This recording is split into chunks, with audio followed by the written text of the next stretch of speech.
El Ministerio de Defensa del presidente Javier Milei, a cargo de Luis Petri, prohibirá el uso del lenguaje inclusivo en toda la cartera, con especial énfasis en las Fuerzas Armadas.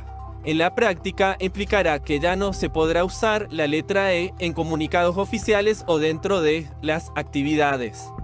La resolución fue formalizada este lunes en su publicación en el Boletín Oficial, por lo que en todo el ámbito del Ministerio deberá emplearse el idioma castellano conforme a la normativa y reglamentación que rige en cada área respectiva, bajo los términos y reglas fijados por la Real Academia Española y los reglamentos y manuales vigentes en las Fuerzas Armadas. A partir de ahora se dejará de lado el uso de la E como sufijo y en cambio se podrá optar por femenino o masculino de acuerdo a lo que corresponda. Según comentaron voceros de defensa, durante el gobierno de Alberto Fernández se había extendido el uso del término generale e incluso arme, que ya no podrá aplicarse. Está una medida demasiado trascendente, uno no sabe si dio la casualidad y le informaron hoy, o este tipo de noticias que se instalan operan como un fenómeno de distracción para no abordar otras cuestiones más candentes, ¿no? Parte de la llamada batalla cultural. El vocero presidencial confirmó esta mañana que se prohíbe en el uso de documentación oficial dentro de la Administración Pública Nacional el llamado lenguaje inclusivo. Y pedirle si puede argumentar, por favor, la decisión de prohibir el lenguaje inclusivo. Digo, una cosa es prohibir su obligatoriedad y otra prohibir un lenguaje que se supone que contempla a todos los sectores. Gracias. El lenguaje que contempla a todos los sectores es el que utilizamos, es la lengua castellana, es el español, así que no veo por qué haya que digo, es otro debate. Tener estructura. Bueno, hay sectores que no se sienten contemplados. Bueno, es un debate que nosotros en el cual nosotros no vamos a participar porque consideramos que las perspectivas de género se han utilizado también como negocio de la política. Así que eso no tiene para nosotros, no tiene discusión. De hecho, ayer o antes de ayer, esta resolución ya la había tomado el Ministerio de Defensa, así que es simplemente extender esta decisión al resto de las dependencias. Cuando Guado me planteó el tema, la verdad es que le dije, pero Guado, ¿y por qué una X? Y me dice, bueno, porque es la posibilidad que tenemos del modo como han avanzado las convenciones internacionales para reconocer una categoría no binaria. Y yo le dije algo que también se lo pregunté a Elizabeth.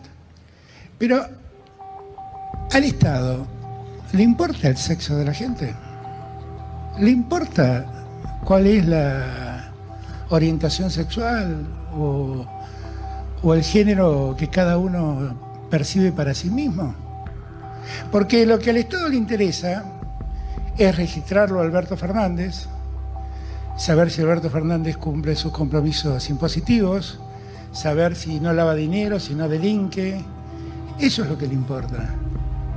¿Por qué le importa el sexo? Personalmente no soy muy fanático del fútbol, pero a cualquiera que tenga una mínima pasión por la patria y empatía por las alegrías del pueblo, esta victoria le genera una gran emoción, tremenda manija. Pero banquemos un toque, ¿qué pasa con esos festejos? Hay mucho para hablar de fútbol y masculinidades. Si nos tocan los debates que nos traen los feminismos, los tenemos que pensar desde todos lados, incluso desde el deporte. Y si queremos que se caiga, hay que dejar de sostenerlo.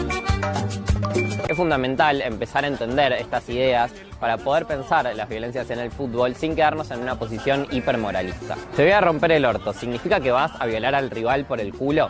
Estos dichos no solo se basan en ideas hegemónicas del ser varones, sino que también las reproducen. Puedo empezar a reinventar esa mística, con festejos que no discriminen, que no violenten a quien coge por el culo y disfruta de hacerlo, o que no asimilen a un rival derrotado con una persona violada. Quizás sea posible si nos permitimos frenar ciertas sobrereacciones apuradas y nos dejamos atravesar por discusiones y pasiones colectivas. No sé quién se le pudo ocurrir sacar al general San Martín de los billetes. No sé quién se le pudo ocurrir sacar al general San Martín de los billetes. No sé quién se le pudo ocurrir sacar al general San Martín de los billetes. Este es un recordatorio de que soy no binaria. Mis pronombres no son ella-la, son ella-le. Tampoco uso ninguna terminología femenina. No me digas amiga, no me digas niña, no me digas señorita, porque no soy mujer. simplemente soy. Y en ese relato dice las provincias tienen gastos superfluos y se mete con la lógica de los gastos provinciales. La verdad que en la provincia de Buenos Aires, el gobernador Axel Kicillof lo dice claramente, Máximo Kirchner con el comunicado del PJ lo dijo claramente, hace falta más guita. Hace falta todavía más, hay que seguir haciendo escuelas, hay que hacer escuelas técnicas. Yo recibí en el Congreso a los pibes de las escuelas técnicas de Lanús, de San Martín, de Moreno, de Avellaneda, reclamándome equipamiento. Al contrario, necesitamos más plata para seguridad, más plata para salud. Bueno, esa es la discusión que hay que dar. La verdad es que discutir ajuste incluso nos hace retroceder en el país que queremos porque tenemos que discutir otra cosa. Estoy a favor del lenguaje inclusivo. No, ya tenemos un lenguaje riquísimo que es el castellano. Me parece una pavada. A favor, por supuesto. El lenguaje inclusivo es algo absolutamente ineficiente. Estoy a favor, por supuesto. Yo creo que cada uno tiene derecho a expresarse como quiera. Es un lenguaje que intenta reafirmar, digamos, lo que han sido las históricas desigualdades de género en nuestro país. Ahora hay nuevas identidades que ya estaban, pero que hoy quieren ser visibilizadas y no saben la diferencia que le puede hacer a una persona o un pibe o piba o pibi cuando vos lo nombrás con el lenguaje inclusivo. El lenguaje inclusivo es una aberración lingüística impuesta por los lobbies, por los colectivos, que tiene que ver con una agenda internacional que ha sido rechazado en muchos de los lugares del mundo. El mejor lenguaje inclusivo es que los chicos, es usar la E para que los chicos se eduquen, pues que cada uno hable como tenga ganas. Yo en eso sigo las recomendaciones de la Academia Española y las nuestras también, ¿no? A mí me molesta que me quieran obligar a aprender un lenguaje que nadie quiere hacerlo voluntariamente. Me parece muy fascista imponerle al otro cómo se tiene que definir, percibir o negarle al otro la posibilidad de sentirse diferente a los nomencladores normales, digamos. Hay dudas. La hipocresía del lenguaje inclusivo queda plasmada en el oficialismo. Que en vez de ocuparse de eso y de formar el idioma, deberían ocuparse de cosas más importantes. Todos aceptamos que el lenguaje es un hecho vivo.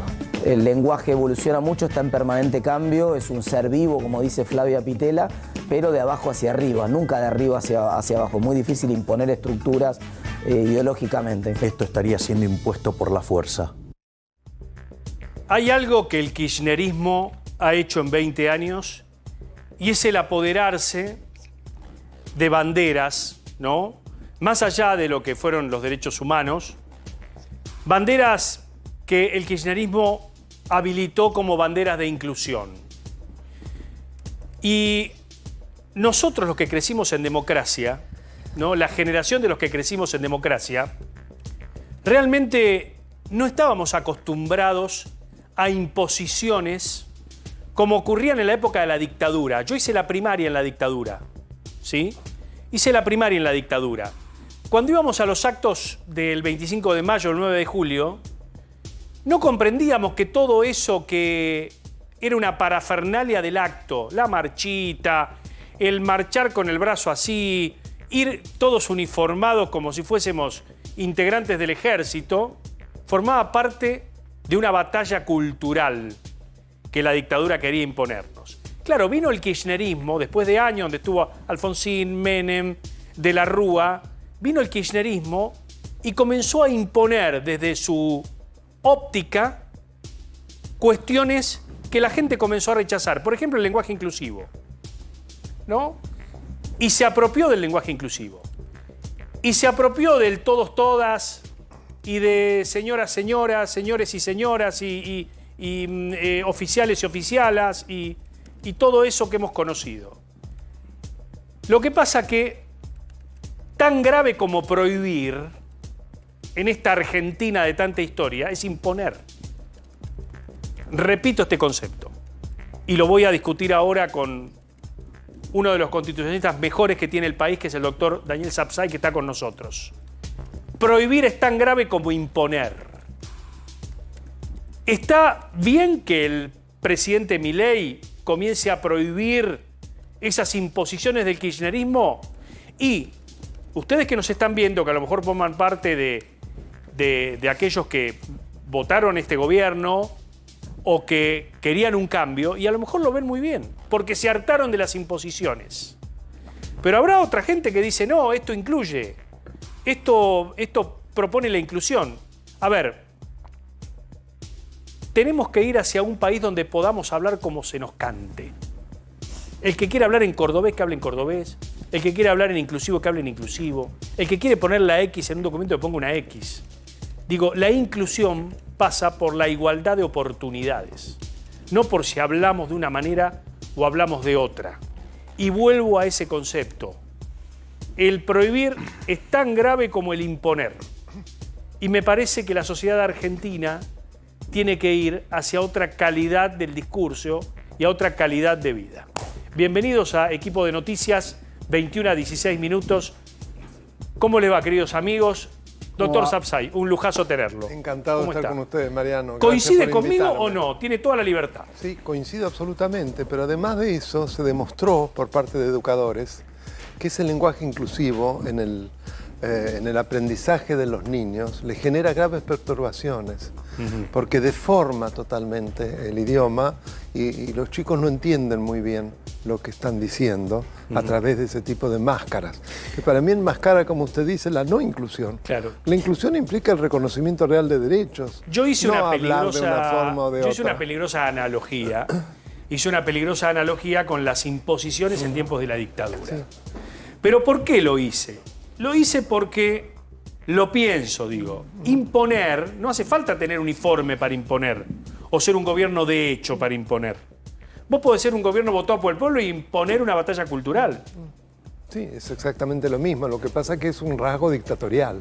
Ahí está. En un gobierno democrático Usted lo dijo eso, a mi modo de ver, no es concebible porque no se ajusta a lo que son las maneras que debe tener un sistema republicano.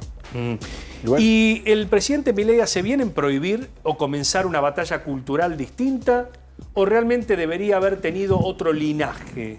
Bueno, yo creo que lo que es importante, él puede decidirlo respecto de todo lo que pasa oficialmente, por ejemplo en las Fuerzas Armadas, que no se utilice el lenguaje inclusivo. Respecto de la gente en general, él no puede, a mi modo de ver, imponer nada. Cada uno puede hablar como se le da la gana. De hecho, si el gobierno de una provincia quiere que o permite que en sus documentos oficiales se hable en lenguaje inclusivo, se va a poder hacerlo, ¿no? Sí, esto es un tema local. Pública nacional, en los documentos. Exactamente. Por eso decía, hay que respetar el federalismo, obviamente. La decisión, en definitiva, del lenguaje es un tema de naturaleza tanto nacional para lo que es la administración pública nacional, como provincial o municipal para lo que implica el ámbito de lo local, ya sea provincial o de un municipio. ¿Es una discusión generacional? Dentro de 40 años habrá un presidente que hoy tiene 10, 15, 20. Y por ahí el discurso de asunción de ese presidente en 50 años es el lenguaje inclusivo. Puede ser, todo es posible. Yo pienso que no, creo que esto es una moda que va a desaparecer, porque además es muy forzada. Está forzando, sobre todo, vuelvo a lo mismo, al aprendizaje de los niños y sé por valiosos educadores que lejos de facilitar el aprendizaje los confunde muchísimo. Yo creo que la clase política tiene que aprender que no nos tienen que imponer. La clase política es elegida por el pueblo en democracia, en ese perfecto sistema que es el de la democracia, y que en definitiva representa al pueblo.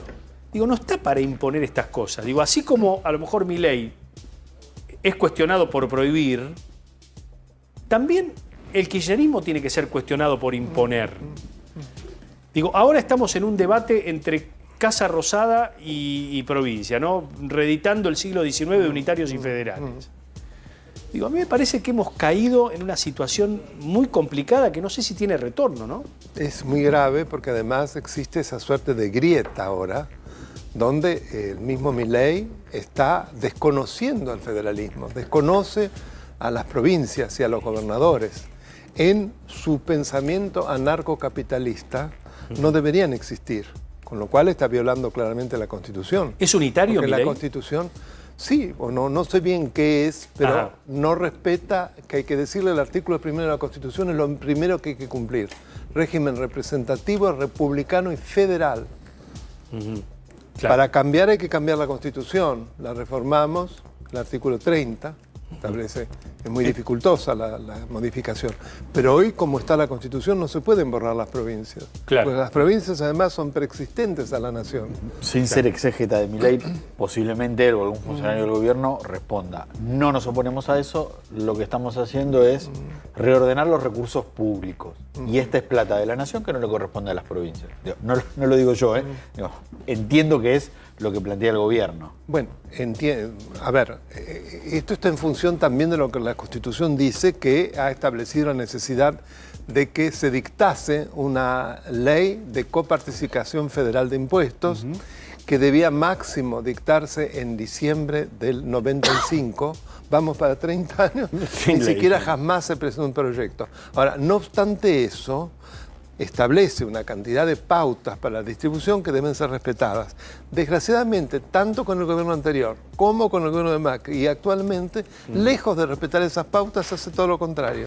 Bueno, vamos de atrás para adelante. Vamos a ver, Gonzalo, contanos un poco lo que fue esta medida de la justicia de Chubut, que hoy realmente sorprendió y comenzó a cambiar el panorama. Básicamente, el juez federal de Rawson decidió que el gobierno no podía retenerle ese porcentaje de coparticipación a la provincia de Chubut, esos 13.500 millones de pesos, dio marcha atrás con la medida y le dijo: pague los fondos y empieza a negociar. Le dijo que de ahora en adelante no le corte más, no que le devuelva lo que le descontó. Chubut pedía 3 cosas: que el gobierno nacional le devuelva lo que le descontó la semana pasada, los 13.500 millones de pesos, que de acá en adelante no le descuente más y que le ordene al gobierno que se siente a negociar con Chubut cómo refinanciar la deuda. Con estos dos últimos puntos, ni que le devuelva la plata, ni la obligación de sentarse a negociar, el juez lo aceptó. Sí, el juez dice: exhorto al gobierno nacional y al gobierno de Chubut a que se sienten en una mesa para ver cómo refinancian la deuda. A ver, pará. ¿Este es el juez? Sí. ¿Este es el juez? El doctor Sastres. Hugo Sastre. Bueno, es el primo del ex gobernador, del ex vicegobernador. Pero lo nombraron, ojo con el dato, porque en el gobierno lo usaban para descalificar al juez. El juez entró en funciones en 2008. Está bien. El vicegobernador entró en funciones en 2019. En las provincias chicas, mejor chicas no, poco pobladas, se puede dar esas cuestiones. No necesariamente tiene que haber una connivencia. Es más, si el gobierno está consciente que hay una connivencia, que lo denuncie en el Consejo de la Magistratura. Claro, ¿no es una causal de recusación? Bueno, acá el problema es otro.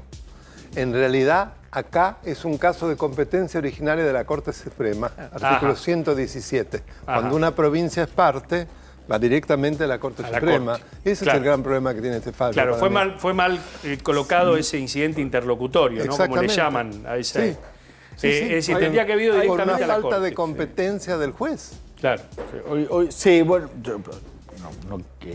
Hoy muchos decían que hay un fallo de la Corte, un viejo fallo de la Corte que le permite a los jueces intervenir. Pero bueno, no sé de qué fallo se trata. Ahora busco y le digo. De hecho, tanto el fiscal del caso como el juez igual aceptaron la competencia. Igual, perdón que sea el portador de las malas noticias. Acá hay una cuestión de fondo. Por la misma cuestión que a Chubut el gobierno le descontó, le permitió a otras 2 provincias, también de Juntos por el Cambio, renegociar esa deuda. A ver, parate y hacé las placas, dale. Hacé las placas, porque me dijeron que tenés información. Dale. Permiso. Dale. A ver, Prado tiene información de esto. Siempre tenemos información. Me disculpa, Daniel, un minutito, ya seguimos charlando. Por favor. A ver, ¿cómo no? A ver. Ver si lo tenemos acá. Vamos por otro lado. Acá lo tenemos, mirá. Por ejemplo, la provincia de Chaco, ¿no? Sí. Está en una situación similar a la de la provincia de Chubut. Sí. Logró colocar 30.000 millones de pesos en bonos para renegociar esa deuda. ¿Cuál otra más lo logró hacer? La provincia de Mendoza. 106.920 millones en la misma situación. Esto es obviamente información pública. ¿Cuáles son el resto de las provincias, Mariano, que están en esta situación? Acá tenemos, mirá, Tucumán, con la deuda. Todo esto es en millones de pesos, aclaremos, ¿no? Tucumán, Salta, Santa Cruz, Entre Ríos, Formosa, Catamarca, Tierra del Fuego, Misiones y Jujuy. Obviamente los montos son menores si uno quiere a Chubut, pero hay una cuestión que tiene que ver con la cuestión de fondo política. Claro. Milei quiere, y quedó claro en la carta de Patricia Bullrich, generar una fractura en Juntos por el Cambio y especialmente en el PRO. Por eso permitió ¿Vos que... decís que es eso? Y dame una explicación para que 2 provincias de la UCR hayan podido renegociar esa deuda y la primera provincia del PRO que lo quería hacer no. Bueno, raro. Bueno, a ver, ¿qué criticó el gobierno de Chubut? Que no presentó los papeles en tiempo y forma. No sé si estas provincias lo habrán hecho. Pero después No sé. terminó mostrando un chat el ministro de Economía de Chubut donde justamente demuestre... Se la quieren poner a tu gobernador. Exactamente. Entonces, la cuestión de fondo, los datos, lo que dicen, Mariano, es que hubo 2 provincias a que le permitiste, del mismo signo político en el sentido de la misma coalición, y una que no. Y justo sucede cuando la presidenta de ese partido, ya enfrentada abiertamente, estamos hablando de Patricia Bullrich, abiertamente, con quien quiere presidir ese partido, saca una carta diciendo, está todo mal lo que hizo Nacho Torres, hay que defender al Estado del gobierno. Tengo entendido que hoy Ignacio Torres dio una conferencia sí. y habló de reeditar una suerte de parlamento patagónico. Algo que la Constitución en el 124 creo que lo habilita, que las provincias se agrupen en regiones. Sí. ¿Esto puede pasar? Puede pasar absolutamente. Y de hecho, ya la región patagónica se había constituido hace varios años. Ajá. Pero digo, ¿pueden las provincias patagónicas reeditar eso y, por ejemplo, cortar el gas?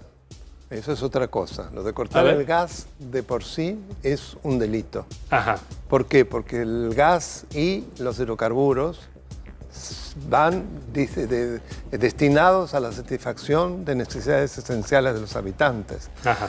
Y además solo se podría con una orden judicial. Ajá. Es decir, si un juez te dice, anoche algo también explicábamos, si un juez te lo dice, sí, si no es una situación de facto, de hecho.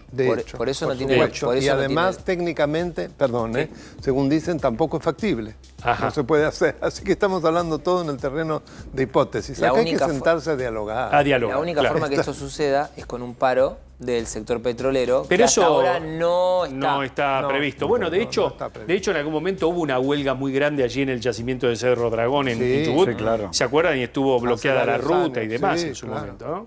Sí. Esto pasó. ¿Usted, Daniel, ve una salida a este nivel de pirotecnia verbal y de tráfico en las redes? El diálogo. Por supuesto, la búsqueda de consensos, que en definitiva eso también es a lo que aspira el régimen republicano, no a la confrontación.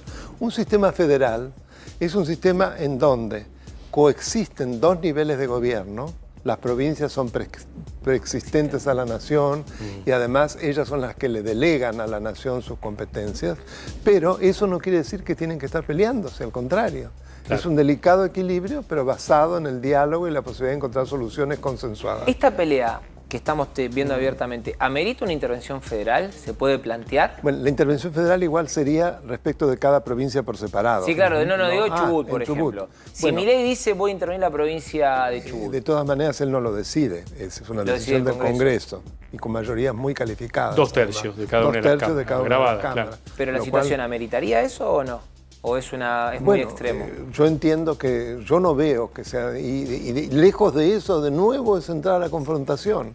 Además es un procedimiento largo que exige primero la Comisión de Juicio Político de la Comisión de Diputados. O sea, la intervención no es algo y aparte sencillo. no está en riesgo un poder del para que opere la intervención tiene que estar en riesgo uno de los forma 3 poderes. Republicana, exacto. Uno de los 3 no poderes. es lo que ocurre allí. Ocurre. Hablamos del fallo del juez de Rawson. Sastre. Hugo Sastre. Hay otras varias causas que iniciaron otras provincias, la gran mayoría en la Corte Suprema. ¿Te imaginas la Corte interviniendo ahora en este conflicto? Tomando una decisión, digamos. En el caso de Chubut, en el caso de La Rioja, en cualquiera de los casos que no tiene plazos para el dictado de sus fallos, usted sabe. Y yo creo que va a esperar todo lo que pueda, en mi impresión, para que lo resuelva el sector político. La judicialización es el peor de los mundos, es el fracaso de la política. Nosotros representantes los elegimos para que nos resuelvan los problemas. Está buena no esa para definición. Que los pateen. Está muy buena esa corte. definición. La judicialización es el fracaso de la política. Totalmente. Esto como la guerra es el fracaso de la diplomacia. Claro. ¿No? Sin duda, es similar. Es lo mismo. Si se de quiere, hecho, es similar. ratificando lo que dice el doctor Sapsay, hoy varios conocedores no solo del movimiento interno de la Corte, sino de otras causas, en expedientes similares, en años anteriores donde provincias han acudido a la Corte Suprema por reclamos, Hay todo un... ¿Qué es lo que ocurrió? La Corte convoca a las partes, al gobierno y a la provincia, los insta al diálogo, genera audiencias. Digamos, antes de tomar una decisión, proponen audiencias conciliatorias para ver si puede haber un arreglo. Todo eso está previsto en varias acordadas de la Corte, además. De hecho, si te fijas, el reclamo de la Ciudad de Buenos Aires contra el gobierno de Alberto Fernández por la coparticipación a Axel Kicillof tuvo este proceso y de hecho hoy todavía no hay un fallo de fondo. Bueno, pero te acordás que también antes estuvo Santa Fe. Además, la cautelar no se cumplió. Claro. Santa Fe le ganó también a la Nación. Santa Fe, San Luis y La Pampa. Déjenme decir algo. No fue algo inmediato. No quiero dejar pasar esto. Cristina Fernández se llevó muy mal con las provincias también. Muy mal. Hubo una pirotecnia muy grande, no sé si ustedes se acuerdan, pero en ese momento, por ejemplo, cuando gobernaba en un momento de la Sota la provincia de Córdoba, no le mandaron la gendarmería cuando la policía se autocuarteló y hubo saqueos. 2012, y ese mismo... Bueno, por ejemplo, bailando en ese uno. Después, a ver, siempre se manejó a las provincias con el tema de la billetera arriba de la mesa. Sin duda. No es nuevo esto. De hecho, Vidal demandó al Estado Nacional cuando Macri era presidente en la Corte Suprema. El fondo del conurbano. Después, entre las partes hubo arreglo, la Corte no tuvo que resolver, pero hubo crisis de todo tipo del mismo partido. Esto que muchos se golpean el pecho y dicen, uy, cómo Milei trata a las provincias. Ya pasó. No, desde ya, por supuesto. Ya pasó, digo, esto no es solamente de Milei. Digo, vamos a aclararlo porque después dicen, acá hablamos con objetividad. Tiene actualidad con algo que está sucediendo. Ayer el gobernador Kicillof dijo que iba a convocar una reunión amplia con muchos gobernadores de otros espacios y el motivo que vos estás dando es la razón por la que no van a aceptar ninguna otra convocatoria de los gobernadores que venga de parte de Kicillof. Porque si no te hagas el federal ahora cuando Mariano, vos no pisabas todo. No debería pasar. Una conversión, ¿no? Como dice el doctor Sapsay, el diálogo debe primar. Intuyo, ¿no? Gran parte de la gente que votó a Milei también buscaba el fin de la grieta que prometió Macri, que prometió Alberto Fernández. Sin ninguna duda. Y no vamos 3 meses de gobierno y parece que estamos en el tercer año de gestión en un atolladero que estamos teniendo. Sí, lamentablemente es así. Ahora están hablando además de Persaltum. Ajá, que el Persaltum, de ninguna manera para mí, se dan las condiciones institucionales para hacer lugar a un Persaltum, que es excepcionalísimo, ¿no? Pero ya hablan de Persaltum. Esto es del gobierno. El gobierno que apele el fallo de hoy directamente a la Corte directamente Suprema. A la Corte. Sí. Lo tiene Igual que aceptar la Corte. Este incidente interlocutorio o este fallo de la Justicia Federal de Rawson tiene un efecto suspensivo. Sí, claro. Que el gobierno tiene que acatar, gana tiempo. A pesar de apelar, tiene que acatar, pero el efecto suspensivo está. Quiere decir que no le tiene que descontar más a partir del mes que viene. No, hoy hay un fallo que dice que... La provincia gana tiempo con esto, claro. Sin duda. Claro. Le quiero hacer una pregunta antes de despedirlo, Daniel, y es, ¿qué espera para el viernes? Porque el viernes se abre el periodo de sesiones ordinarias. Sí. Hoy hubo un rumor, un súper rumor en las redes que fue desmentido sobre el tema de la dolarización, eso lo descartamos concretamente. ¿Pero a usted le parece que va a ser virulento lo del viernes a la noche? Bueno, yo me imagino que un presidente que se va a presentar ante las cámaras y que acaba de decir que es un nido de ratas, que ha insultado además a conspicuos representantes como nada menos que el doctor López Murphy, respetado por todos, un caballero, no creo que el clima va a ser muy bueno. ¿Cómo se va a dirigir además? Claro. Realmente es... ¿Y por qué lo hace a la noche? Todo porque dice que va a tener más audiencia. No sé, no sé si es cierto, pero todo es un retorcimiento que modifica las reglas y que al mismo tiempo yo no creo que a los legisladores les guste esa modificación. ¿Cuáles son las reglas? Siempre era temprano a la mañana. Claro. Se iniciaba. 10 de la mañana. Porque además es un discurso, a las 10 de la mañana. 10 de la mañana. Es un discurso largo. Que tiene que precisamente presentar las directrices. El plan de gobierno, que va a llevar. Muchas gracias, doctor Sapsay. Un lujazo, como siempre, tenerlo acá con nosotros. Un placer estar con ustedes. En A24. Muchas gracias. Bueno, a ver, te vuelvo a preguntar, Gonzalo, ¿este tuitero causó un revuelo hoy?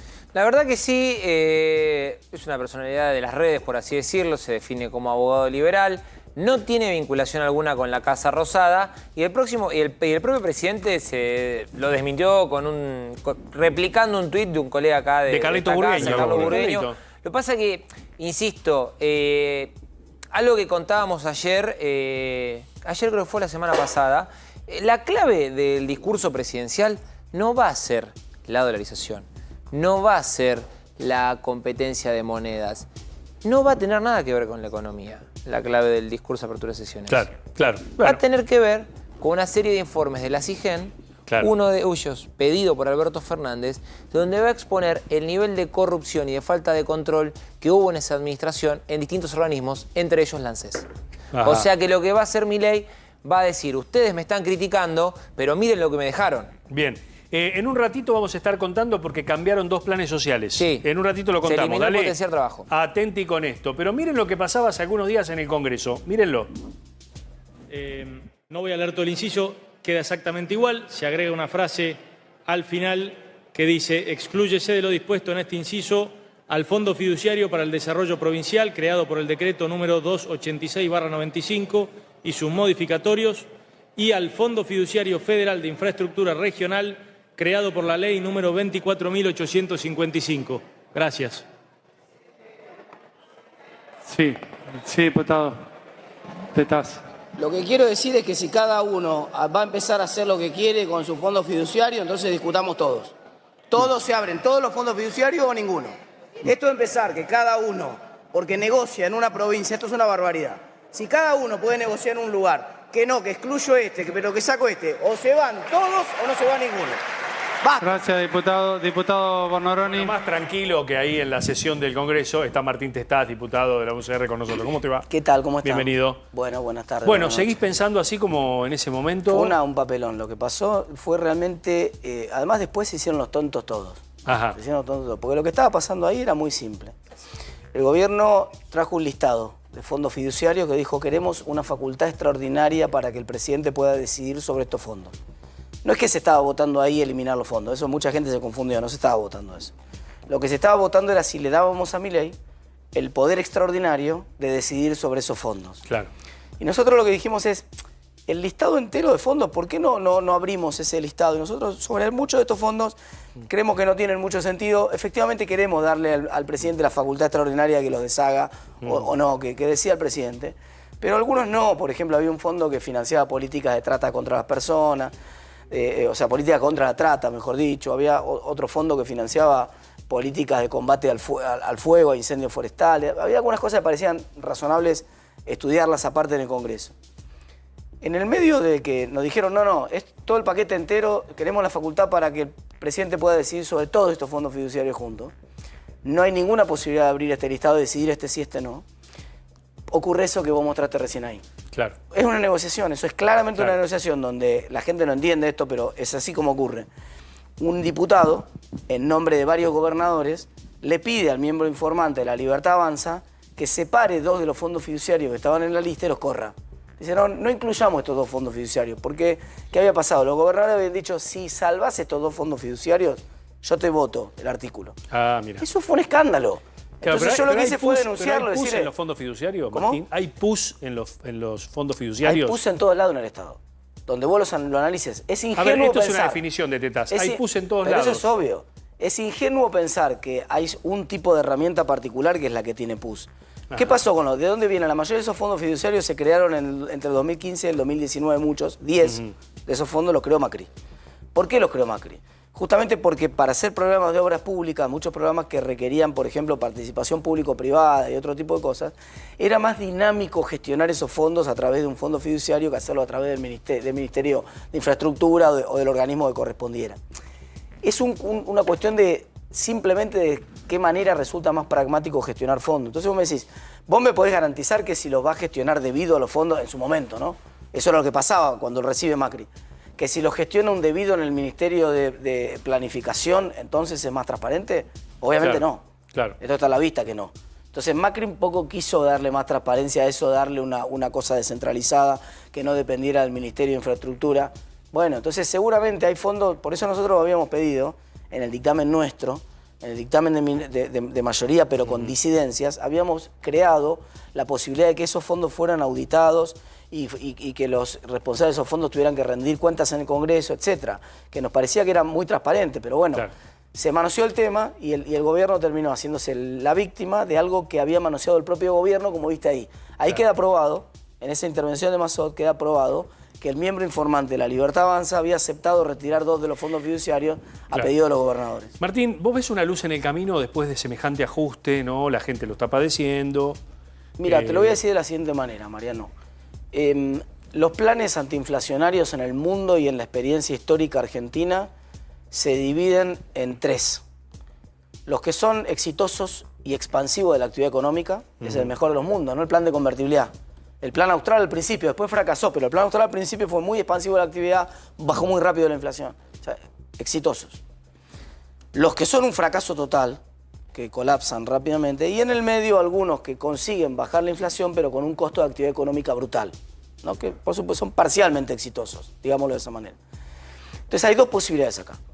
O el plan de Milei, todavía no hay un plan antiinflacionario, que es lo que estoy sosteniendo yo, pero algunos se enojan cuando lo digo, o fracasó.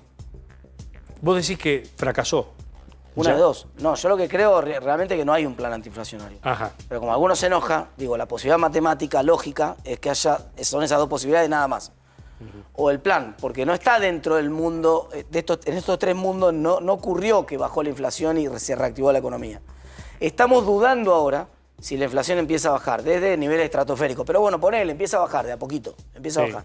Pero la economía está colapsando. La actividad económica. Claro, y estamos en un estancamiento, es decir... Exacto, no, ya más que estancamiento. Estamos en una recesión profunda, en una caída del nivel de actividad.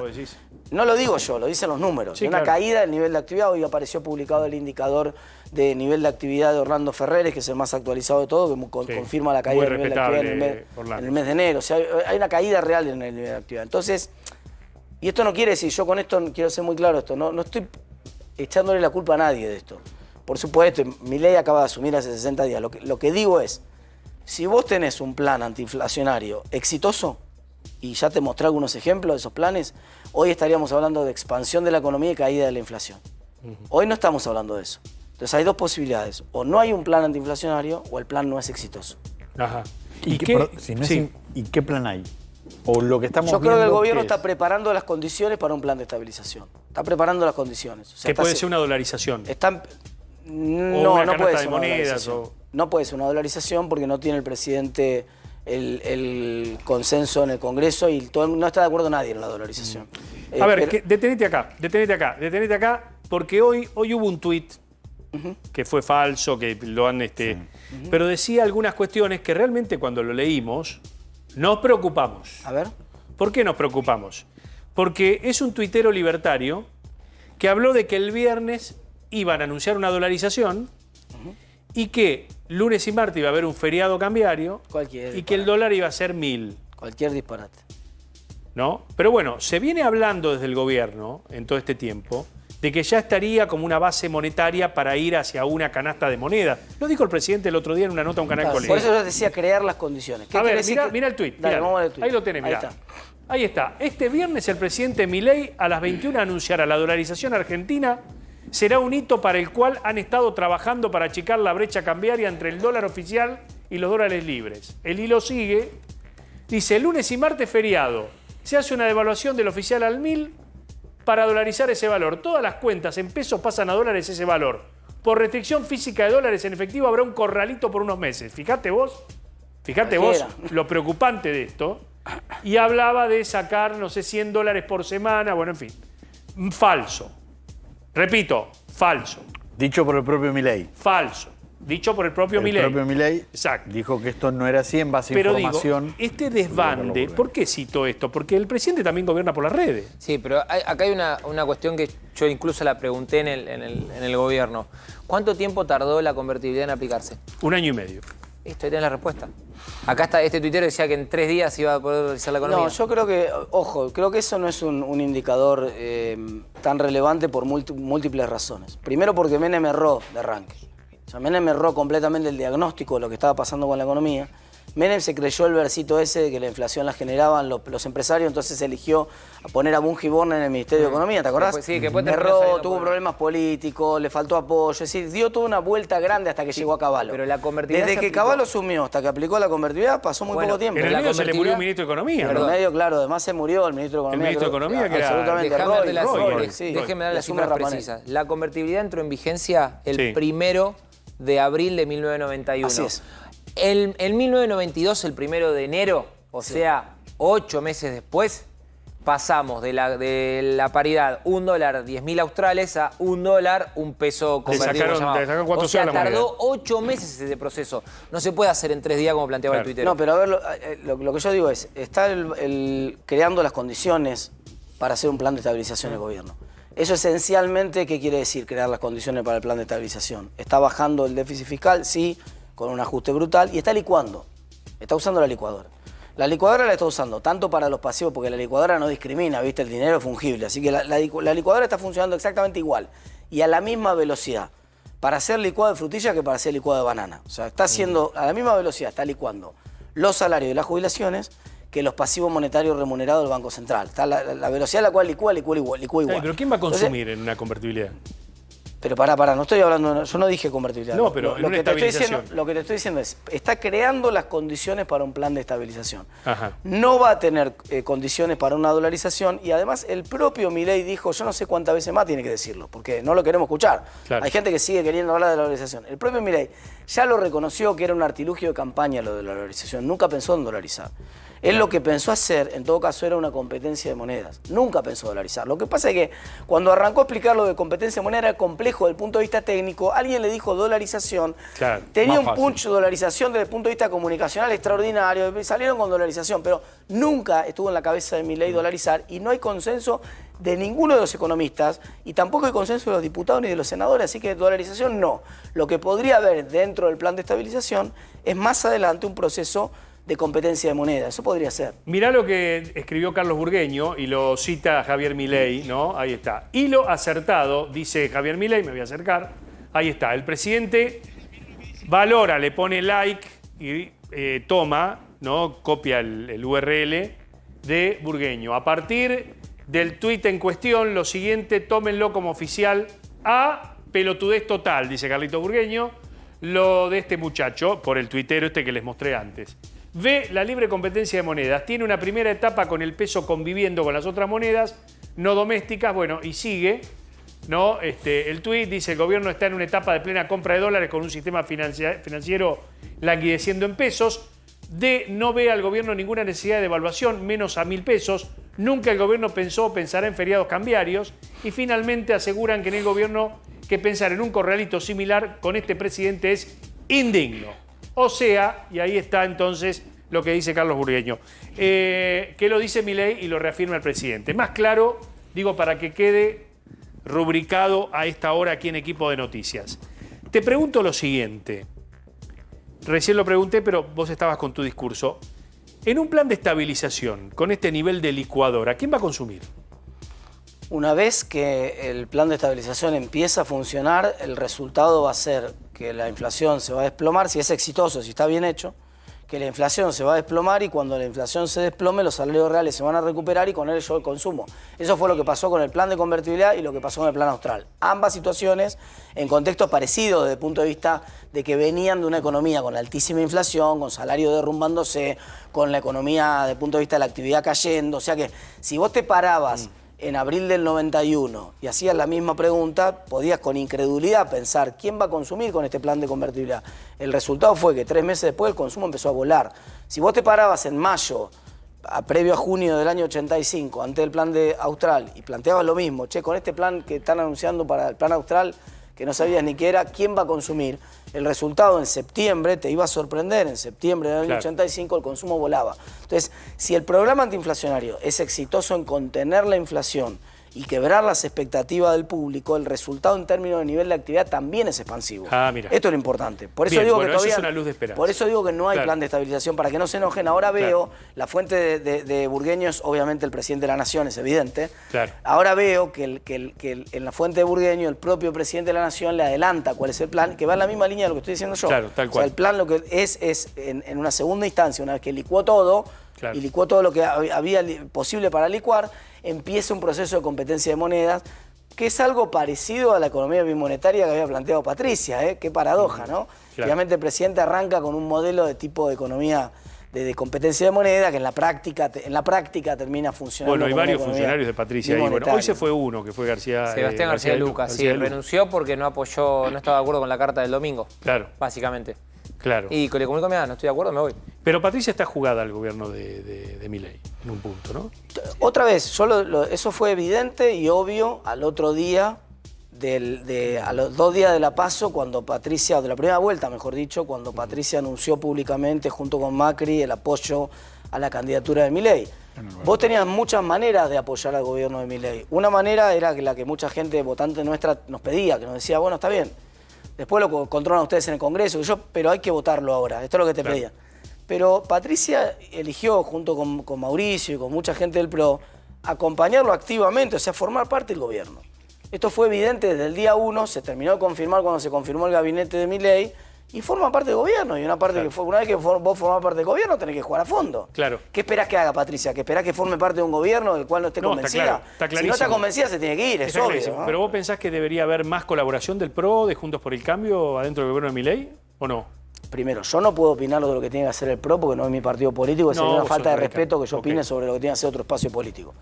Lo que yo creo es que si un espacio político tomó la decisión de formar parte del gobierno, bueno, se va a comprometer con ese gobierno y ya se vio claramente en la discusión de la ley bases y en tantas otras circunstancias. Creo que el PRO está jugado completamente con el gobierno y obviamente va a terminar en una lista común con el gobierno dentro del año que viene. Esto es evidente, no hay otra... ¿Y el radicalismo? El radicalismo no forma parte del gobierno. Esto también es muy gracioso, ¿no? Sí. Porque a nosotros nos decían que éramos los que negociábamos los cargos y todo, pero al final todos los ministerios de Milei son o del PRO, los que no son de la Libertad Avanza, ¿no? Son o del PRO o del peronismo. ¿Petri? Bueno, Petri es a título personal, ¿no? No es que le ofrecieron un lugar al radicalismo y el radicalismo dijo que vaya Petri.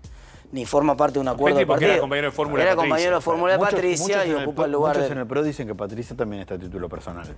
No, ya es evidente que no después... Yo creo lo mismo. Ya es evidente que no después de la votación de base. ¿No ves la intención del gobierno de fracturar al PRO? Digo, porque en el comunicado del domingo criticaron abiertamente la gestión de Mauricio Macri. O sea, le dijeron tibio a Mauricio Macri. Bullrich.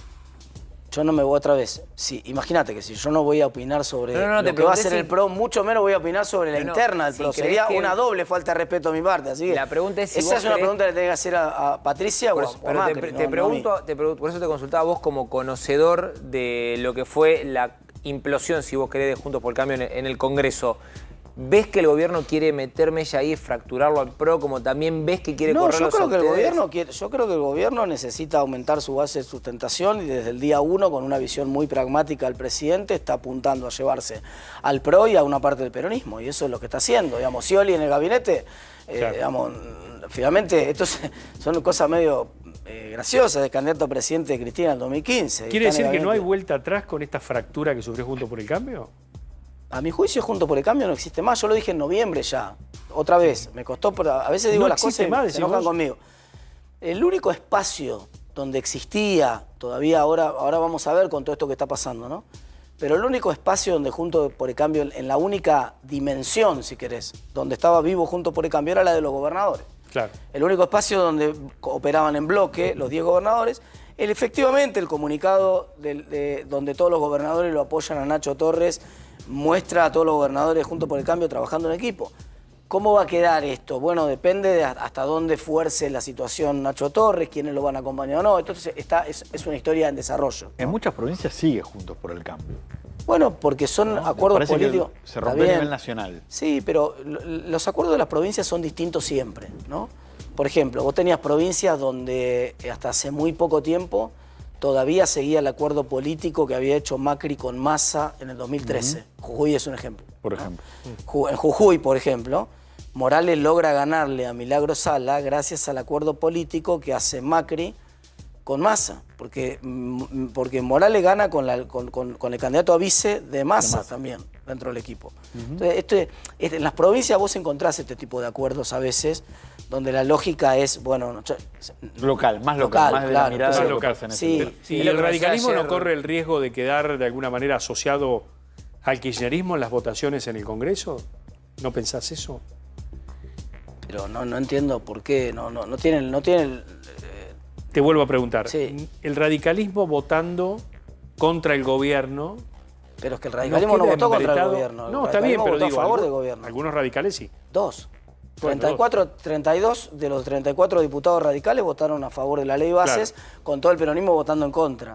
Claro. Esto fue lo que pasó. Después uno puede tener una opinión de un inciso, Vamos, si para alguien, yo no puedo tomar en serio a alguien que diga que por votar el inciso H o el inciso J en contra, entonces sos kirchnerista. Esto no tiene ni pie ni cabeza, es ridículo, ¿no? Pero digo, al estar afuera de Juntos por el Cambio, digo, ¿con qué sector el radicalismo se siente más cómodo? ¿Con, no sé, el bloque federal? El radicalismo va a tener que ofrecerle a la sociedad una alternativa que no sea justamente kirchnerista, pero que tampoco sea lo que propone Milei. Hoy ese es un conjunto vacío. Hoy está vacío ese espacio. ¿Y vos estás de acuerdo? No tiene representación, pero yo estoy convencido que la va a tener, porque hay muchas de las cosas que a nosotros, claro, si vos me pones contra la espada y la pared y me decís, bueno, pero si no viene el kirchnerismo. Yo te digo, el kirchnerismo está completamente, desde el punto de vista del cambio cultural que hay en Argentina, es irreversible, el kirchnerismo no tiene ninguna chance. Ahora, si yo te decía 2 años antes de la elección que iba a ganar Milei, vos te hubieras reído 15 minutos. Sí, claro. Nadie sabía que iba a venir. Y nadie sabe que viene ahora. Yo lo que creo es que el radicalismo tiene el desafío de construir esa alternativa. Claro. Ojalá al presidente le vaya bien y capaz que si le va bien sigue 8 años. Tenés al progresismo, tenés al GEN, tenés a la coalición cívica. Digo, hay un montón de espacios no kirchneristas y no de Milei. Para unirse. Claro. Antes de darle a mi amigo Martín Angulo, me gustaría repreguntarte esto. ¿Estás de acuerdo con esta batalla cultural que está tratando de revertir el gobierno de Milei? Ejemplo, cierre del INADI, tema del lenguaje inclusivo, que hoy fue apertura aquí en nuestro programa. Es parte de un populismo de derecha, que no lo digo yo la palabra, no quiero que se enoje nadie, es palabras de Murray Rothbard, el propio filósofo y economista, que es uno de los pensadores que más lee Milei, tiene en un artículo famoso del año 92 esta idea planteada de que un movimiento libertario exitoso, un gobierno libertario exitoso, tiene que tener una estrategia de 2 golpes. Un golpe con las políticas que están haciendo, tratando de achicar el Estado, bajar impuestos, etc. Y un golpe de construir un relato, un discurso populista de derecha. Lo dice con estas palabras, populismo de derecha, dice. ¿Qué es populismo de derecha? Mientras la pelota no entra, yo necesito fulbito para la tribuna. ¿Y cuál es fulbito para la tribuna? Y cierro el INADI, qué sé yo. Ahora yo te digo, alguien, yo no estoy diciendo que no esté bien cerrar el INADI o el Ministerio de la Mujer, por mí ciérrenlo todo. Lo que digo es, ¿alguien vive mejor en Argentina el otro día de que cerró el Ministerio de la Mujer? No. ¿Alguna mujer está mejor? Tampoco estaba mejor con el Ministerio de la Mujer, ojo. Claro. No te estoy justificando el Ministerio de la Mujer. Pero te digo, alguien está mejor ahora que cerró, que igual no cerró, no importa, estaba como una secretaría. Pero alguien está, ahora que no hay ministra de la Mujer, ¿alguien está mejor en Argentina? No, claro, ¿Las mujeres están mejor en Argentina? Está bien, vos decís que es fulbito para la tribuna. Esto es interesante el concepto que pone... La lógica que vos yo no dije que todo lo que está haciendo el gobierno de Milei es fulbito, pero el gobierno de Milei está haciendo muchas cosas que son concretas. Lo que dije es la respuesta a tu pregunta. Vos me preguntaste, la cuestión discursiva que está haciendo el presidente Milei, de cambio cultural, me preguntaste, creo que fueron tus palabras. Batalla cultural. Batalla cultural que está haciendo Milei. Yo te digo, la batalla cultural es fulbito para la tribuna. Con la batalla cultural no se come, con la batalla cultural no se educa, con la batalla cultural no se cura. Eso está claro. Buenísimo. Ahora, sí es cierto que la batalla cultural te permite atajar algunos penales. Claro. Entonces, cuando vos no tenés la capacidad de hacer goles en el arco rival, la batalla cultural te sirve para evitar que te los hagan en el propio. Claro. Y esto es lo que está haciendo muy bien, yo chapó, me saco el sombrero, porque lo está haciendo de manera brillante el presidente, lo está haciendo bien, pero es populismo de derecha. Exacto.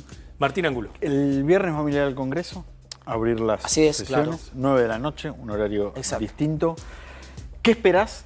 Y si crees que en estas duras críticas, Niro de ratas, corruptos y demás, que le dijo a los diputados y a los senadores, ¿crees que puede haber diputados y senadores que no vayan? Mira, yo te digo lo que espero siempre que va un presidente a abrir las sesiones. Lo dije en su momento cuando le tocó ir a Alberto Fernández y a mí me tocó ir a presenciar la apertura de sesiones. Siempre yo espero que el presidente haga un balance para atrás. Acá es muy poco lo que puede hacer de balance porque recién acaba de asumir. Y proyecte las principales políticas que va a llevar al Congreso para que el Congreso trabaje durante el año. Esto es lo que corresponde. Lo que corresponde es que el presidente diga, yo veo esta Argentina y para resolver hacia la Argentina a la que quiero ir, que es esta, y para llegar a ese camino, a esta Argentina que yo quiero ir, voy a presentar este año esta ley, esta ley, esta ley, esta ley. Eso es lo que uno espera que haga el presidente.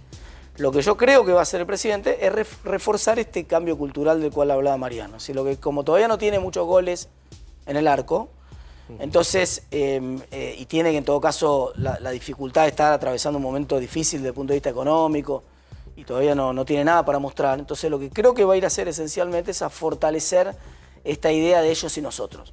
Este discurso de... Y a presentar algo al Congreso del estilo de...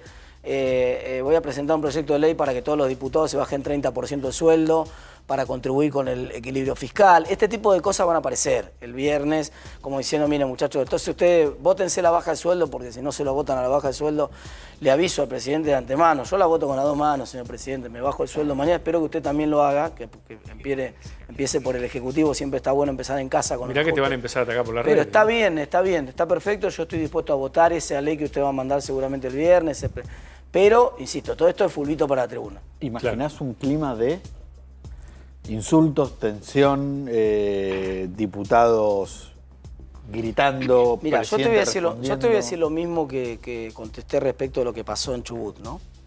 A mí me parece que no está tomando noción la política de la gravedad de la situación. Total. No la está tomando. Entonces, si mi reacción cuando Milei me insulta a título personal, me nombra de manera fascista, un ataque artero, además porque mintió en el medio del tuit, pero no importa. Si mi reacción hubiera sido insultarlo, enojarme, no votarle las leyes, entonces yo no estaría tomando noción de lo que está pasando en la sociedad. Claro. Lo que yo creo que tiene que hacer Torres y el presidente Milei es dejarse de joder con esta pelea, a ver quién la tiene más grande. Ya está. Hay que resolver. La situación de Chubut tiene una solución técnica fácil.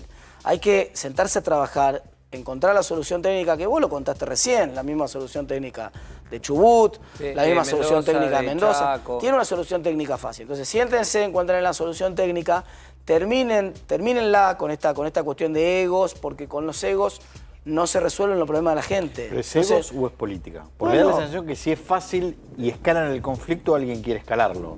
Los dos, por eso digo, pero yo lo que observo es, yo no le echo la culpa a nadie, lo que digo es infantil que yo empiece a hacer el análisis acá de señorita empezó él, ¿no? Esto no tiene ningún sentido.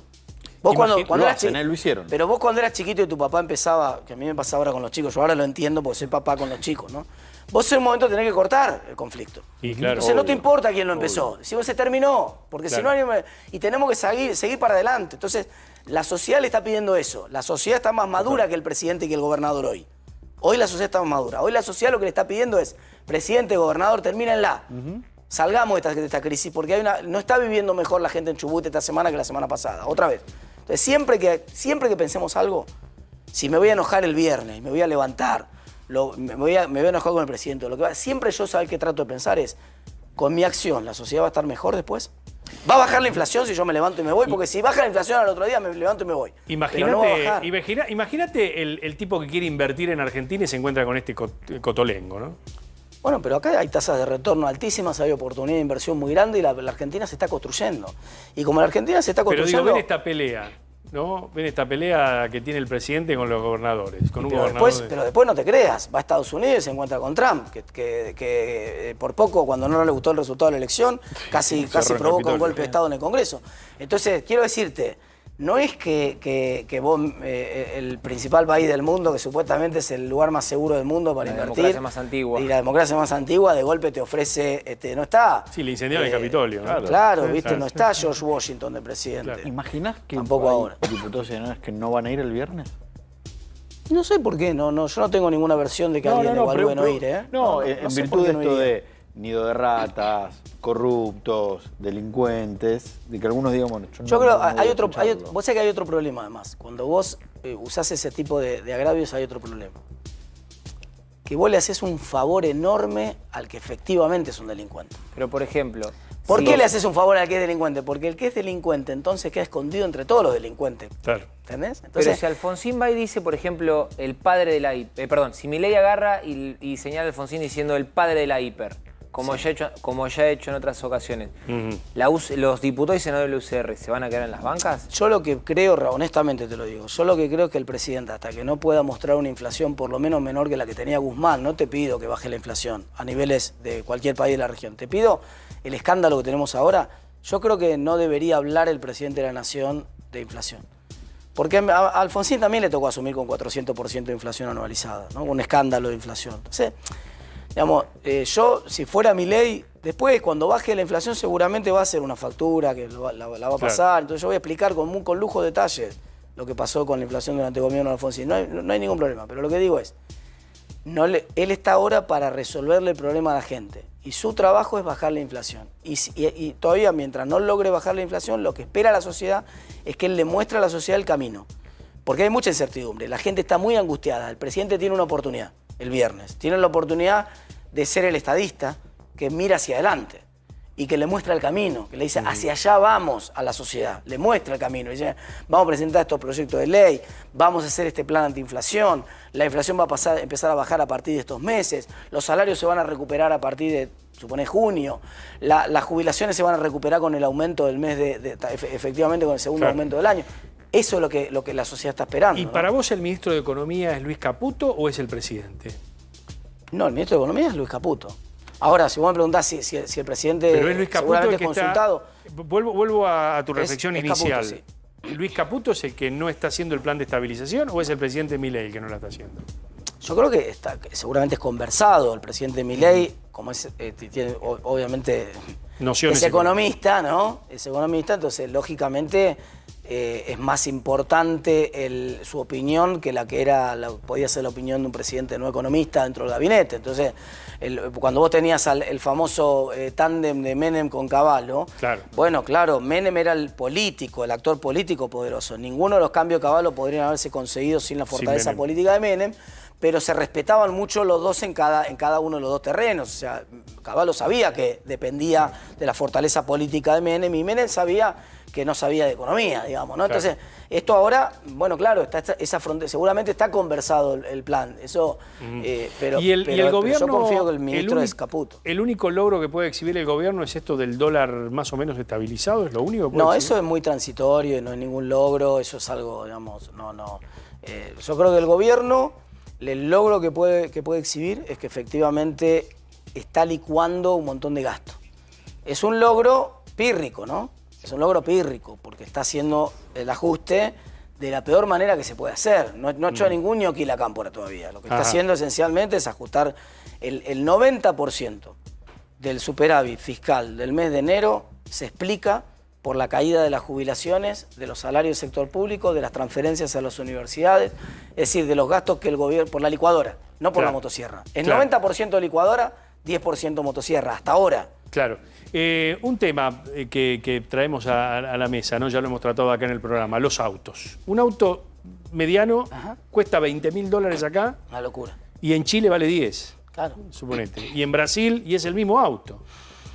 Digo, la economía argentina es un círculo vicioso, digo, no hay manera, ¿no? Bueno, pero eso te pasa, no es solamente el auto, es, si vos querés, el símbolo de una Argentina, pero si vos en vez de tomar el auto querés mirar el celular o querés mirar el saco o querés mirar la computadora, te va a pasar lo mismo. Entonces Argentina tiene un problema de que es una economía que tiene una mochila de impuestos que es prohibitivamente alta con cualquier producto que vos quieras. 55% de un auto son impuestos en realidad. Entonces esto es como si vos te fueras a comprar un auto, en la ventanilla te dicen que sale 10 millones de pesos, vos estás contento porque es un buen precio, decís, más o menos lo mismo que en Chile, que en Uruguay. Vas con los 10 millones de pesos, te hacen el oso con la llavecita, no te la dan y te dicen, no, espera, ahí pasá por la ventanilla de al lado que dice AFIP y ahí pone 12. Pero ahí no tendría que bajar los impuestos el presidente al equilibrar las cuentas del país. ¿No tendría que empezar a bajar y generar estas condiciones para que...? Por supuesto. Una de mis críticas principales al presidente, a la gestión de Milei, fue que llegó diciendo, me corto los brazos antes de subir un impuesto. Sí. Yo entiendo que bajar impuestos el primer día es muy difícil, lo entiendo, aunque él lo hizo durante la campaña, nosotros dijimos, esto es demagogo, cuando bajaron el impuesto a las ganancias. Pero claro, querían ganar votos. Él lo votó, ¿eh? Por eso digo, fue una irresponsabilidad total. Entonces ahora le cuesta, tiene que subir, llega y tiene que subir impuestos. Ahora, yo estoy seguro, más allá de que realmente el presidente arrancó para el otro lado, o sea, quiere ir a Mar del Plata y salió para Rosario, yo estoy seguro de que eventualmente va a torcer ese rumbo, de que el presidente donde encuentre espacio de equilibrio fiscal, otro presidente, si fuera Massa, estoy seguro que estaría pensando en qué puede gastar, y Milei estoy seguro que está pensando qué impuestos puede bajar, claro. Eso sí, seguro. A ver, 10 de la noche, 10 minutos. Hay mucha gente que nos está viendo a esta hora. Estamos charlando con Martín Tetaz, ustedes lo conocen, es un rostro conocido, un hombre que estuvo en los medios, así como el presidente Milei, ¿no? Claro. Que estaba en los medios, radio, televisión. A ver, de todo lo que dijo Tetaz, a mí me parece que lo importante y que seguramente le va a interesar a mucha gente que nos está viendo, es que el gobierno todavía no tiene un plan de estabilización de la economía. Eso es evidente. Porque te preguntamos acá... Admitir que lo tienes, admitir que fracasó. Exacto. ¿Y todo este ajuste qué es? ¿Qué es? Explícaselo a la gente. Vamos a reiterar esto, es la previa, porque se está sumando muchísima gente. Claro, es la previa del plan de estabilización. O sea, en la previa del plan de estabilización está creando las condiciones para hacer un plan de estabilización. Se me ocurre una analogía que es pero el otro día estaba viendo una serie de un canal americano, que es la serie de un médico indio que acompaña a pacientes que tienen mucho sobrepeso en un proceso de baja de peso, ¿no? Y eventualmente ese proceso incluye una cirugía gástrica, una operación, pero hasta que llegan a las condiciones para que el paciente se pueda operar, son 4 o 5 meses muy duros, donde el médico le dice, no, vos primero tenés que bajar 50 kilos, para que tenés 200 kilos de más, que es más o menos la situación de Argentina ahora, ¿no? Para que yo te pueda operar y ponerte el cinturón gástrico y que vos realmente vuelvas a tener una calidad de vida, una vida normal y te evites el riesgo de muerte que tenés ahora, primero tenés que hacer un esfuerzo vos enorme y tenés que bajar 40, 50 kilos vos. Tenés 5 meses para bajar esto kilos, te armo una dieta, todo ejercicio para bajar eso. Si los bajás, entonces te opero. Claro. Y esa es la situación en la que está Argentina hoy. O sea, hoy el gobierno está tratando de reducir lo máximo que pueda el déficit fiscal y al mismo tiempo sanear las cuentas del Banco Central. ¿Con qué lo está haciendo? Con un electrodoméstico. Con la licuadora. No con la herramienta que pensaba hacerlo. No con la motosierra. Con la lo motosierra. Está haciendo con la licuadora. Sí, cambió la motosierra por la licuadora. Mira, te quiero mostrar esto. Esta es la página de ANSES. Una de las pocas medidas hacia la clase media, ¿no? La que realmente la está ayudando, ¿no? En todo este tiempo, ha sido el tema de los 70.000 pesos. No se puede entrar. Esto hace los 70.000 pesos por hijo por ayuda escolar. No se puede entrar hace 5 o 6 días. Esto está así. Digo, es la única medida de contención que surgió desde el gobierno, un gobierno que tiene poca política, ¿no? Sí, yo acá, en ese que está mostrando ahí, más que el gobierno... Digo, eso que estás viendo ahí es el fracaso del Estado. O sea, si el Estado no puede sostener un servidor y no puede poner... Esto yo no creo que sea un problema de este gobierno. Y con esto no quiero... Claro, porque esto, viste, en los tiempos actuales, cada vez que uno dice algo a favor, entonces dicen, entonces ahora lo defendés a Milei. Acabo de criticarlo a Milei, de hacer una crítica al presidente, pero digo, esto me parece que más que el fracaso del gobierno es el fracaso del Estado. Si no funciona nada en Argentina. Claro. ¿Por qué va a funcionar? Si no funciona nada en el Estado, ¿por qué va a funcionar la página de ANSES? Totalmente. No me sorprenden en absoluto. ¿Estás sorteando $1.000? No, sorteo no. ¿Cómo es esto? El sorteo, lo que nosotros hicimos es un concurso donde vos efectivamente podés ganar $1.000 si haces una contribución muy importante para la sociedad, que es denunciar regulaciones ridículas. Si vos encontrás una regulación ridícula, por ejemplo, hoy hay yo puse un dedo en una llaga porque mostré un tuit, que es el de un tuitero que marcó el decreto 823 del 2021. Ese decreto establece que cualquier repartición del Estado tiene que hacer los seguros con Nación Seguros. ¿Sabes en qué terminó eso? En un escándalo que nosotros denunciamos el año pasado y que pedimos explicaciones para que fuera al Congreso el presidente de Nación Seguros y la presidenta del Banco Nación, que nunca fueron. Porque ¿sabes lo que terminó pasando con eso? Lo que terminó pasando es que el Nación Seguros contrataba productores de seguros a los cuales los comisionaba por traer carpetas del propio Estado. Entonces vos traías la carpeta de Gendarmería o la carpeta del ANSES o un montón de pólizas. Decía, mira, acá tengo 90.000 personas que voy a asegurar en Nación Seguros, cautivo, porque el decreto 823 te decía que tenías que ir a morir a Nación Seguro o a un seguro del Estado, no podías ir a otro lado. Entonces, cautivo, comisionaste un tipo, esto es una barbaridad. Hubo gente que cobró comisiones millonarias en Argentina para comisionar. Y ahora en la provincia de Buenos Aires está pasando lo mismo, porque la misma cuenta, como se cortó, cuando nosotros lo denunciamos, bajaron las comisiones. Entonces, esos tipos que estaban llevando las carpetas, por ejemplo, de Gendarmería para comisionar, se las llevaron a provincia RT. Entonces, ahora el curro lo tiene Kicillof, en la provincia de Buenos Aires, el mismo curro.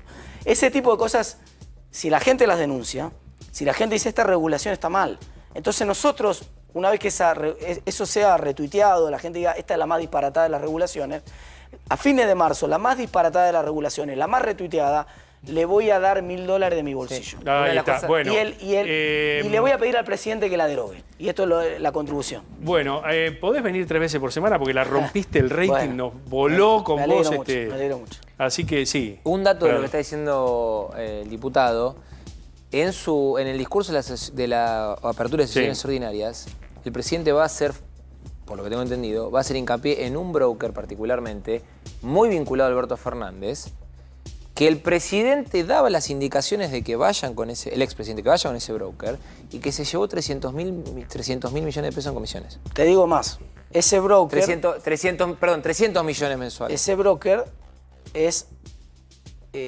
acreedor del presidente. En la última declaración jurada del presidente, ese broker es acreedor del presidente. Pero, perdón, que Milei aclare, ya que estamos, perdóname Mariano, porque no te quiero... Que Milei aclare por qué, entonces, la persona que era el encargado de las cuentas esas, de manejar esas cuentas dentro de Nación Seguros, hoy es gerente general de Nación Seguros. ¿Por qué lo promovió como gerente general de Nación Seguros? ¿Y por qué no tomó la decisión de cerrar ese nido? Porque si lo va a ir a denunciar, espero también que cierre ese curro y no que promueva una de las personas responsables a una de las gerencias generales de la empresa. Muchas gracias. Gracias, Martín. Bueno, gracias por tu gracias. presencia. Bueno, 22:16 minutos. A ver, ¿qué me quedó en el tintero, chicos? ¿Qué me quedó en el tintero? ¿Qué pasó con los docentes? ¿Le ofrecieron algo a los docentes de la UDA, pasó lo que te dijimos que iba a suceder. Sí. No hubo acuerdo por las mismas cuestiones que te dijimos que iba a suceder. Dijeron, muchachos, el papel, lo que aclaramos es muy simple. No hubo acuerdo alguno y se van a volver a reunir mañana. Mañana. Pero es decir, no hay ningún tipo de aumento, no nada. Va a haber. Nada. Y te agrego otro dato más de lo que te venía contando. Hay una posibilidad muy grande, de que a partir de la semana que viene, todos los gobernadores de todos los signos políticos se pongan de acuerdo en participar un tributo, un impuesto. Bueno, ahí estamos. Los votos los tienen. ¿El impuesto al cheque? ¿Impuesto al cheque? Sí. ¿Te acordás que yo te dije que era el botón rojo? Sí. Por ahí lo es probable que lo aprieten y tienen 2/3 de los votos en diputados y senadores. Con lo que, ¿qué herramienta pierde el presidente? El veto. El veto, claro. Bueno, venimos hablando del Chaco, largo y tendido, ¿no? Veníamos hablando del Chaco, largo y tendido, ¿no? Con el tema de lo que ha ocurrido, ¿no? Con los planes sociales denunciados por Patricia Bullrich. Ustedes recuerdan, planes sociales a cambio de favores sexuales, ¿no, Martín? Exactamente. ¿No? Una de las causas que me parece que esto toma repercusión en el Chaco por lo que fue el crimen de Cecilia. Exacto. A partir de Merenciano Sena, en una investigación que contamos la semana pasada, terminó con el procesamiento de Merenciano Sena por explotación laboral en la construcción de viviendas en Chaco, todo el manejo de planes de lo que tiene que ver con los planes sociales, pero yo lo extendería un poco más, que me parece que con el invitado lo vamos a poder hablar, de muchas otras cuestiones que están pasando en el Chaco, porque vos en el Chaco tenés una provincia en la que encontrás eso, en la que encontrás una ex intendenta que hoy está siendo juzgada por corrupción. Ayala. Aida Ayala, la ex intendenta de Resistencia. Exacto. Tuviste un conjuez federal que actuaba como juez federal en connivencia con bandas de narcotráfico. Tenés policías involucrados. Hubo un fiscal adjunto que tenía como función investigar el narcotráfico y que formaba parte de las bandas de los narcotraficantes. Lo mismo con integrantes de distintas fuerzas de seguridad. Tenés una provincia en donde en distintos lugares de resortes del Estado encontrás no irregularidades administrativas, delitos y delitos gravísimos. Bueno, nos acompaña el fiscal federal del Chaco, Patricio Sabadini. Ustedes lo conocen, es un rostro conocido, hemos charlado con él 1 y 1000 veces, pero nunca así cara a cara en un piso de televisión. ¿Cómo te va? Bienvenido, fiscal. ¿Qué tal? Buenas noches. Gracias, doctor. ¿Qué provincia la del Chaco, no? Y bueno, es una provincia... ¿Qué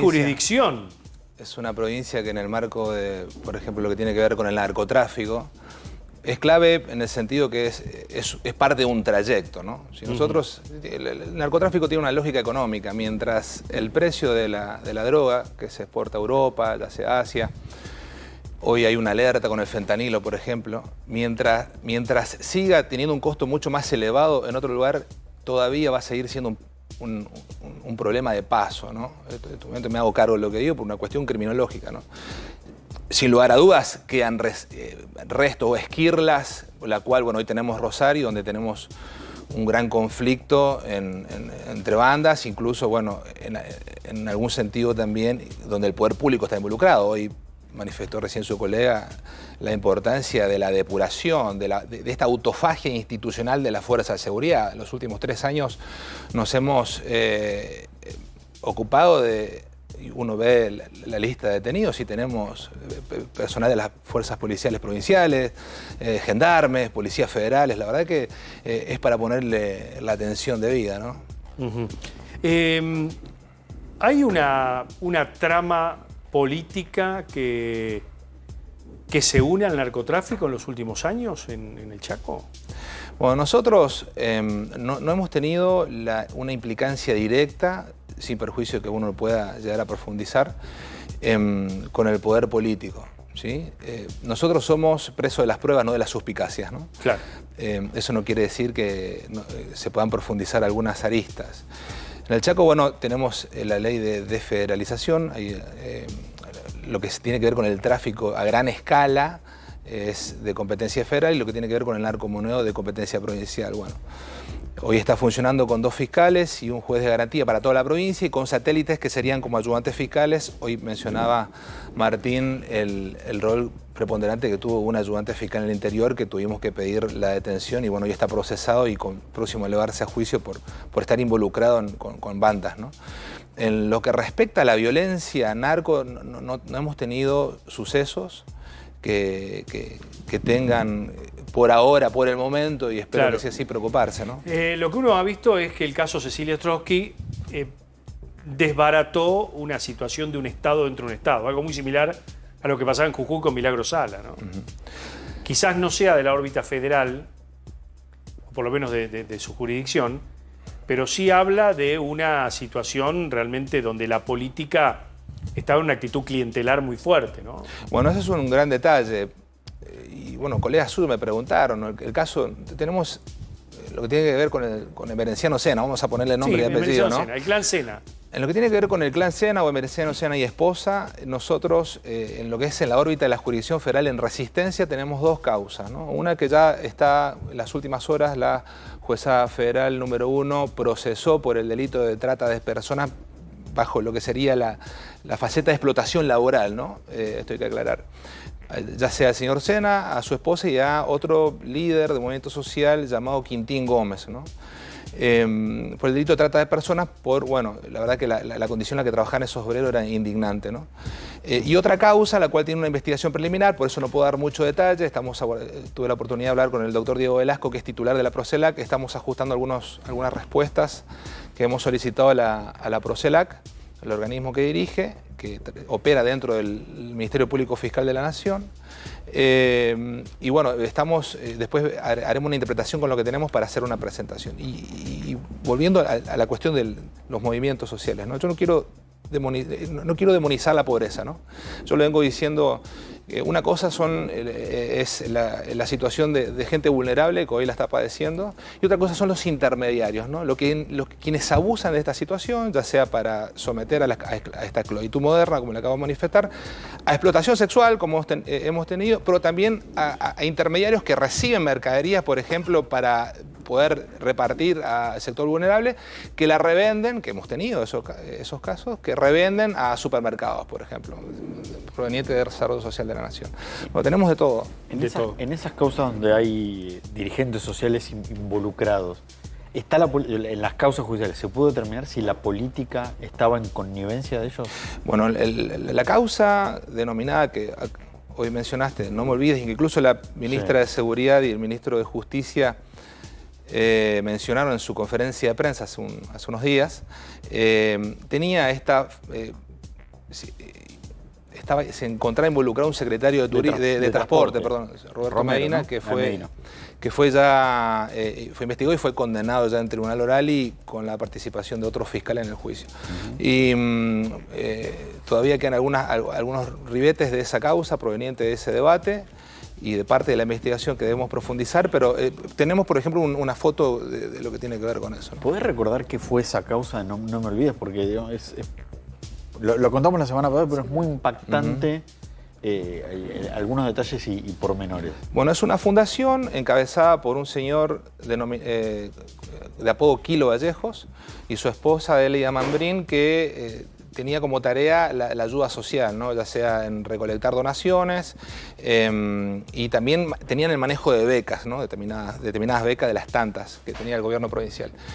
Y bueno, reclutaban chicas jóvenes en lo posible según como criterio estético. O sea, ellos hacían un criterio no ético sino estético de las chicas, que debían ser lindas o atractivas, debían vestirse de una cierta forma, y las hacían recorrer varios estamentos del gobierno provincial, ¿no? Y así como también otros sectores. Este señor Vallejo tenía las becas y también como fachada era la ayuda social, pero en el fondo también las ofrecía a las chicas para ser explotadas sexualmente, ¿no?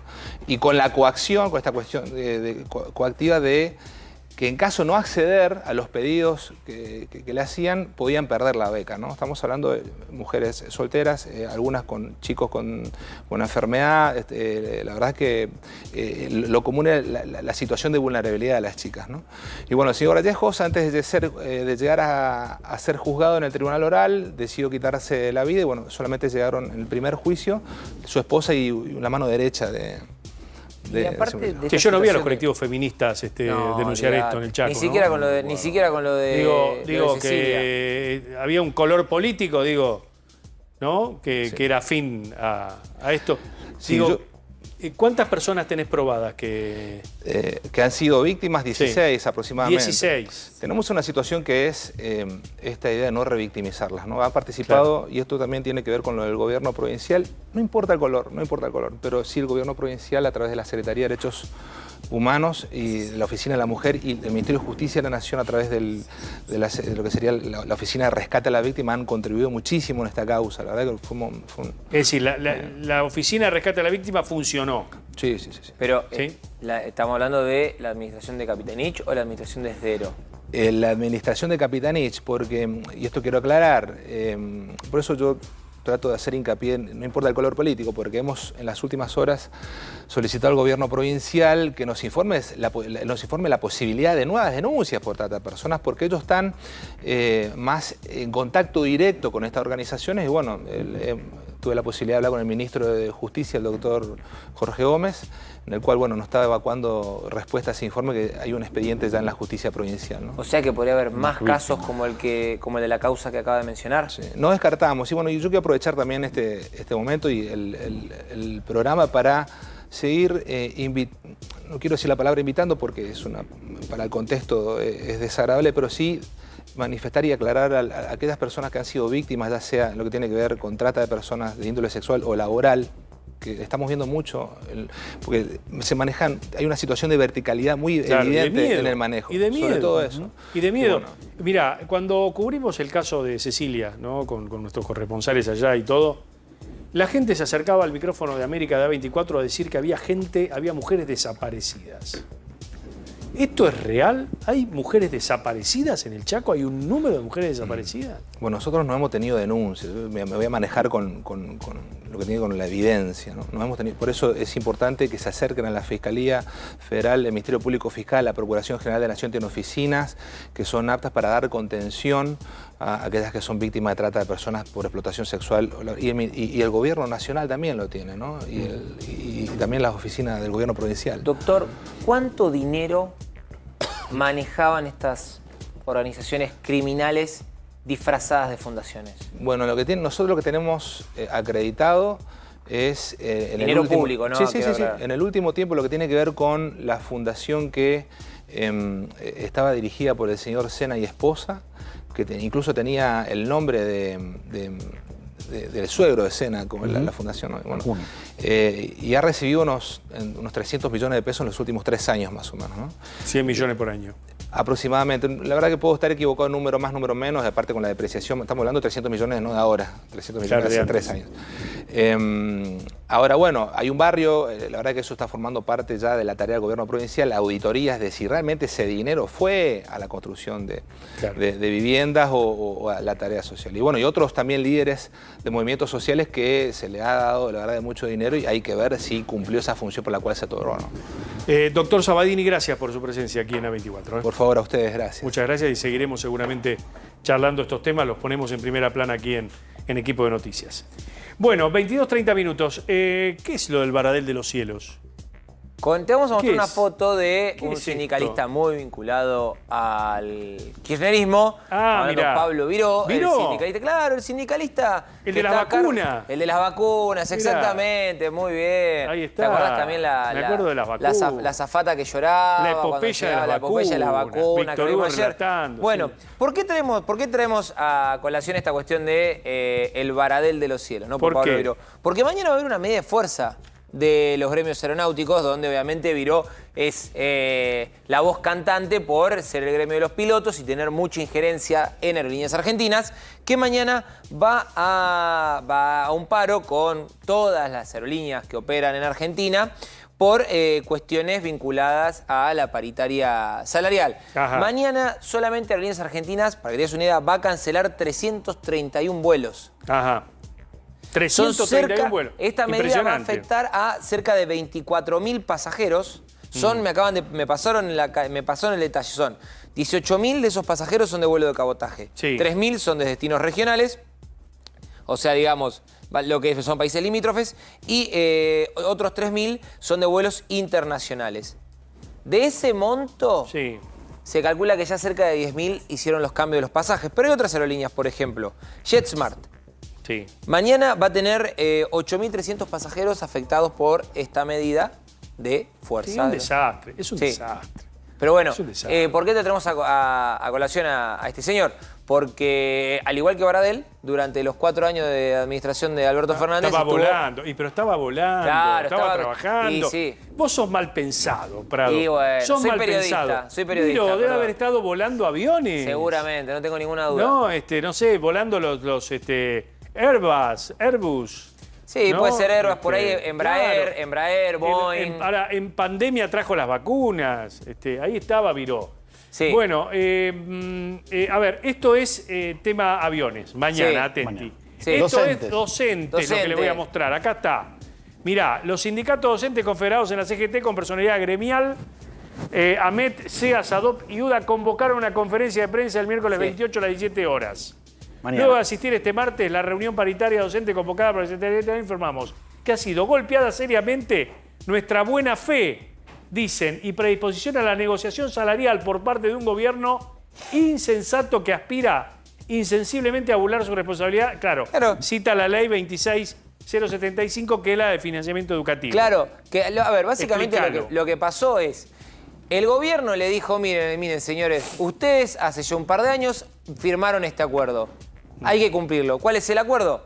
Que la Paritaria Nacional Docente tiene un piso, que es el 20% del salario mínimo vital y móvil. Y después, el secretario de Educación y el secretario de Trabajo les dijeron, se va a terminar el fondo de incentivo docente, así que van a tener que encontrar las provincias una forma de cubrirlo, porque además de los gremios, estuvieron cada uno de los encargados de la política educativa provincial. Ajá. Mirá, no hemos recibido ninguna oferta salarial. Y el gobierno nacional ha ocupado este tiempo para tomar actitudes absolutamente dilatorias y profundamente desatentas con las y los docentes, dice este comunicado. ¿Quién lo firma el comunicado?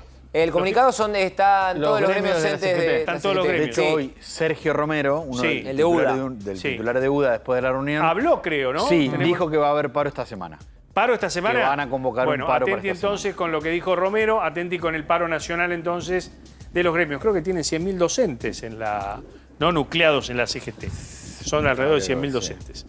Bueno, ahí estamos entonces. No hubo acuerdo con los docentes a las 22:34 minutos. Bueno, Martín. Bueno, próximos pasos a seguir por parte del Gobierno Nacional en la causa por los fondos de Chubut. Sí. Contábamos antes que hoy el juez federal de Rawson, Hugo Sastre, dispuso que el Gobierno Nacional no puede cortarle más los fondos a Chubut. ¿Qué instancias le queda al Gobierno? Por supuesto, apelar, y lo va a hacer. La discusión está en cuál va a ser la vía de apelación. Hay tres posibilidades. La primera, ir a la Cámara Federal de Comodoro Rivadavia, que es la instancia superior al juez, hacer un persaltum a la Corte Suprema de Justicia de la Nación, es decir, ir directamente del juez de primera instancia a la Corte y, como lo significa el persaltum, saltar a la Cámara o tomar las dos vías. Puede el Gobierno hacer las dos presentaciones. Lo decía antes el abogado constitucionalista Daniel Sapsay.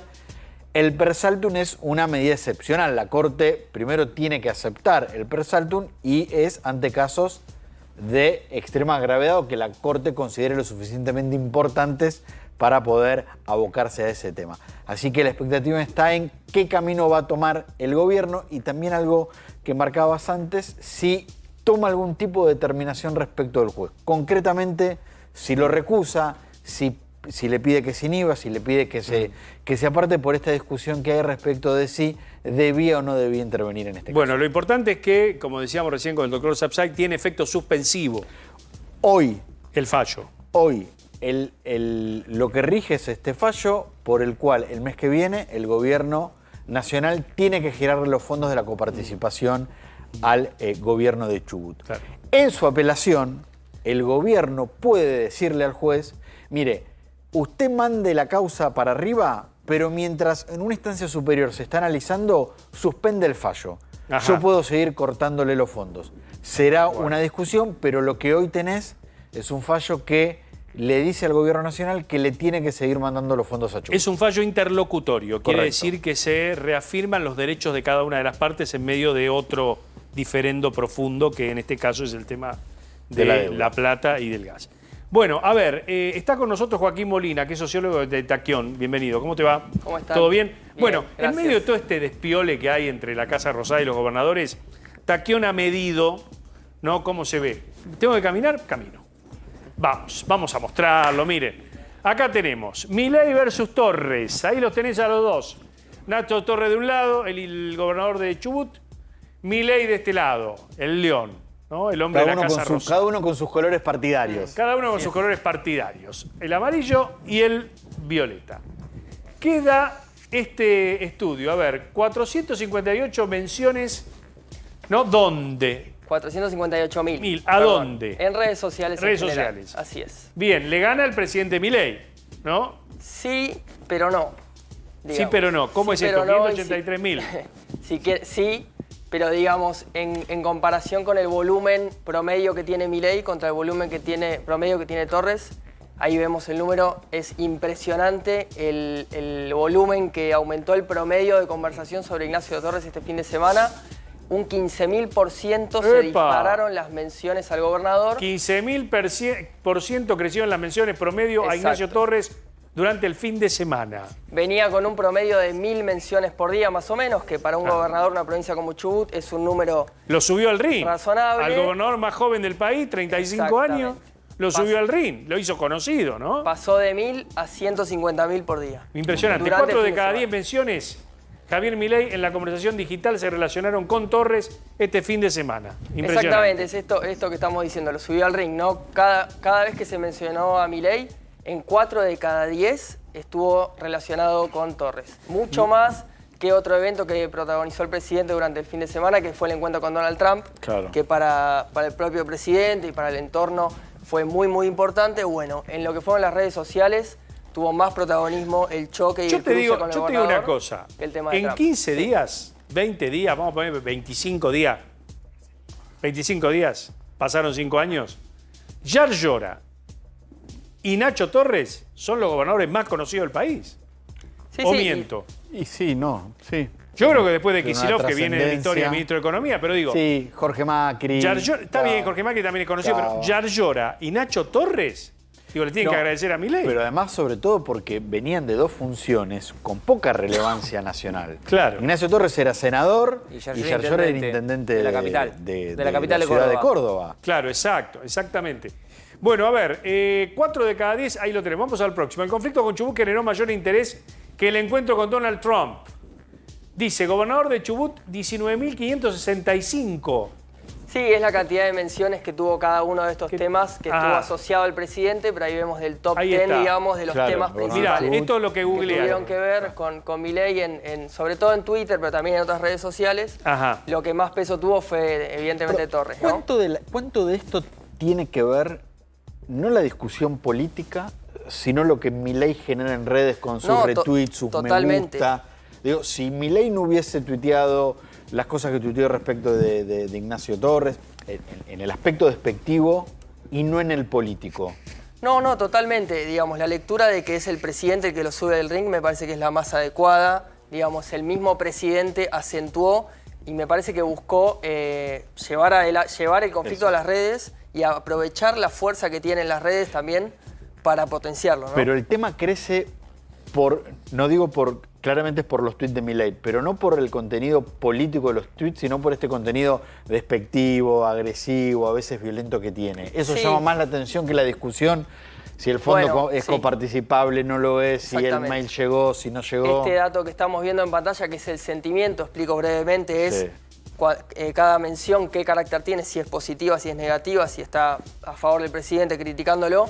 Esta variable la tenemos medida hace mucho tiempo y en las últimas 2-3 semanas estaba siendo positiva en un 58% para el presidente. Y mira ahora, Y ahora es más negativa que positiva. Sí, está un poco equiparado porque hay mucha fuerza y todo lo que es el ecosistema de libertario y los trolls y demás en Twitter ahí tiene tenemos, mucha fuerza. Fíjate vos, pero 44 menciones positivas, 45% menciones negativas.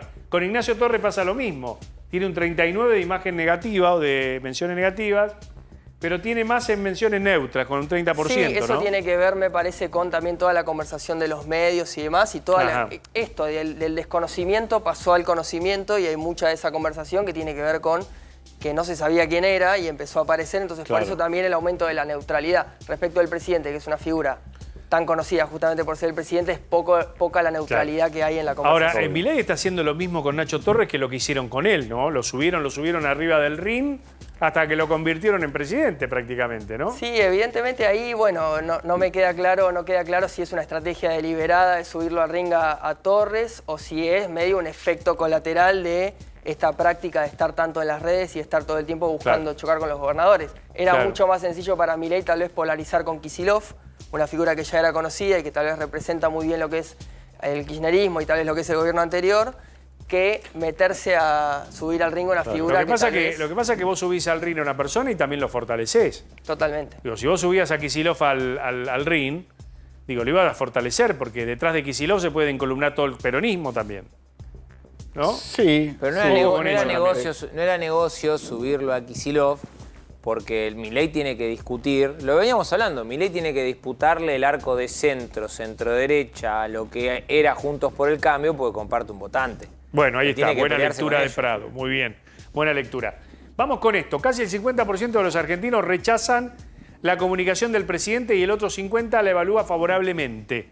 Estamos divididos, es una grieta esto, ¿eh? Estos son números de nuestro último monitor nacional, nuestra última encuesta nacional, que es previo a este informe que estamos mostrando, pero lo replicamos acá también, para entender un poco, bueno, este fenómeno de subirlo al ring a Torres y polemizar con el gobernador de Chubut, también anida un poco en este dato previo, ¿no? Bueno, el presidente sabe que tiene alrededor de un 50% de la población que apoya no solamente su gobierno, sino también su forma de comunicar, sus maneras, y que no rechaza de pleno esto de este comportamiento tal vez en Twitter, que bueno, ahora está por verse tal vez con algunas conductas un poco desafortunadas que tuvo en los últimos días. Joaquín, pero, sí. ustedes en Taquión se especializan en analizar la conversación en redes sociales. Y estuvimos viendo estos días, que lo contamos con Mariano, la hiperactividad del presidente Javier Milei.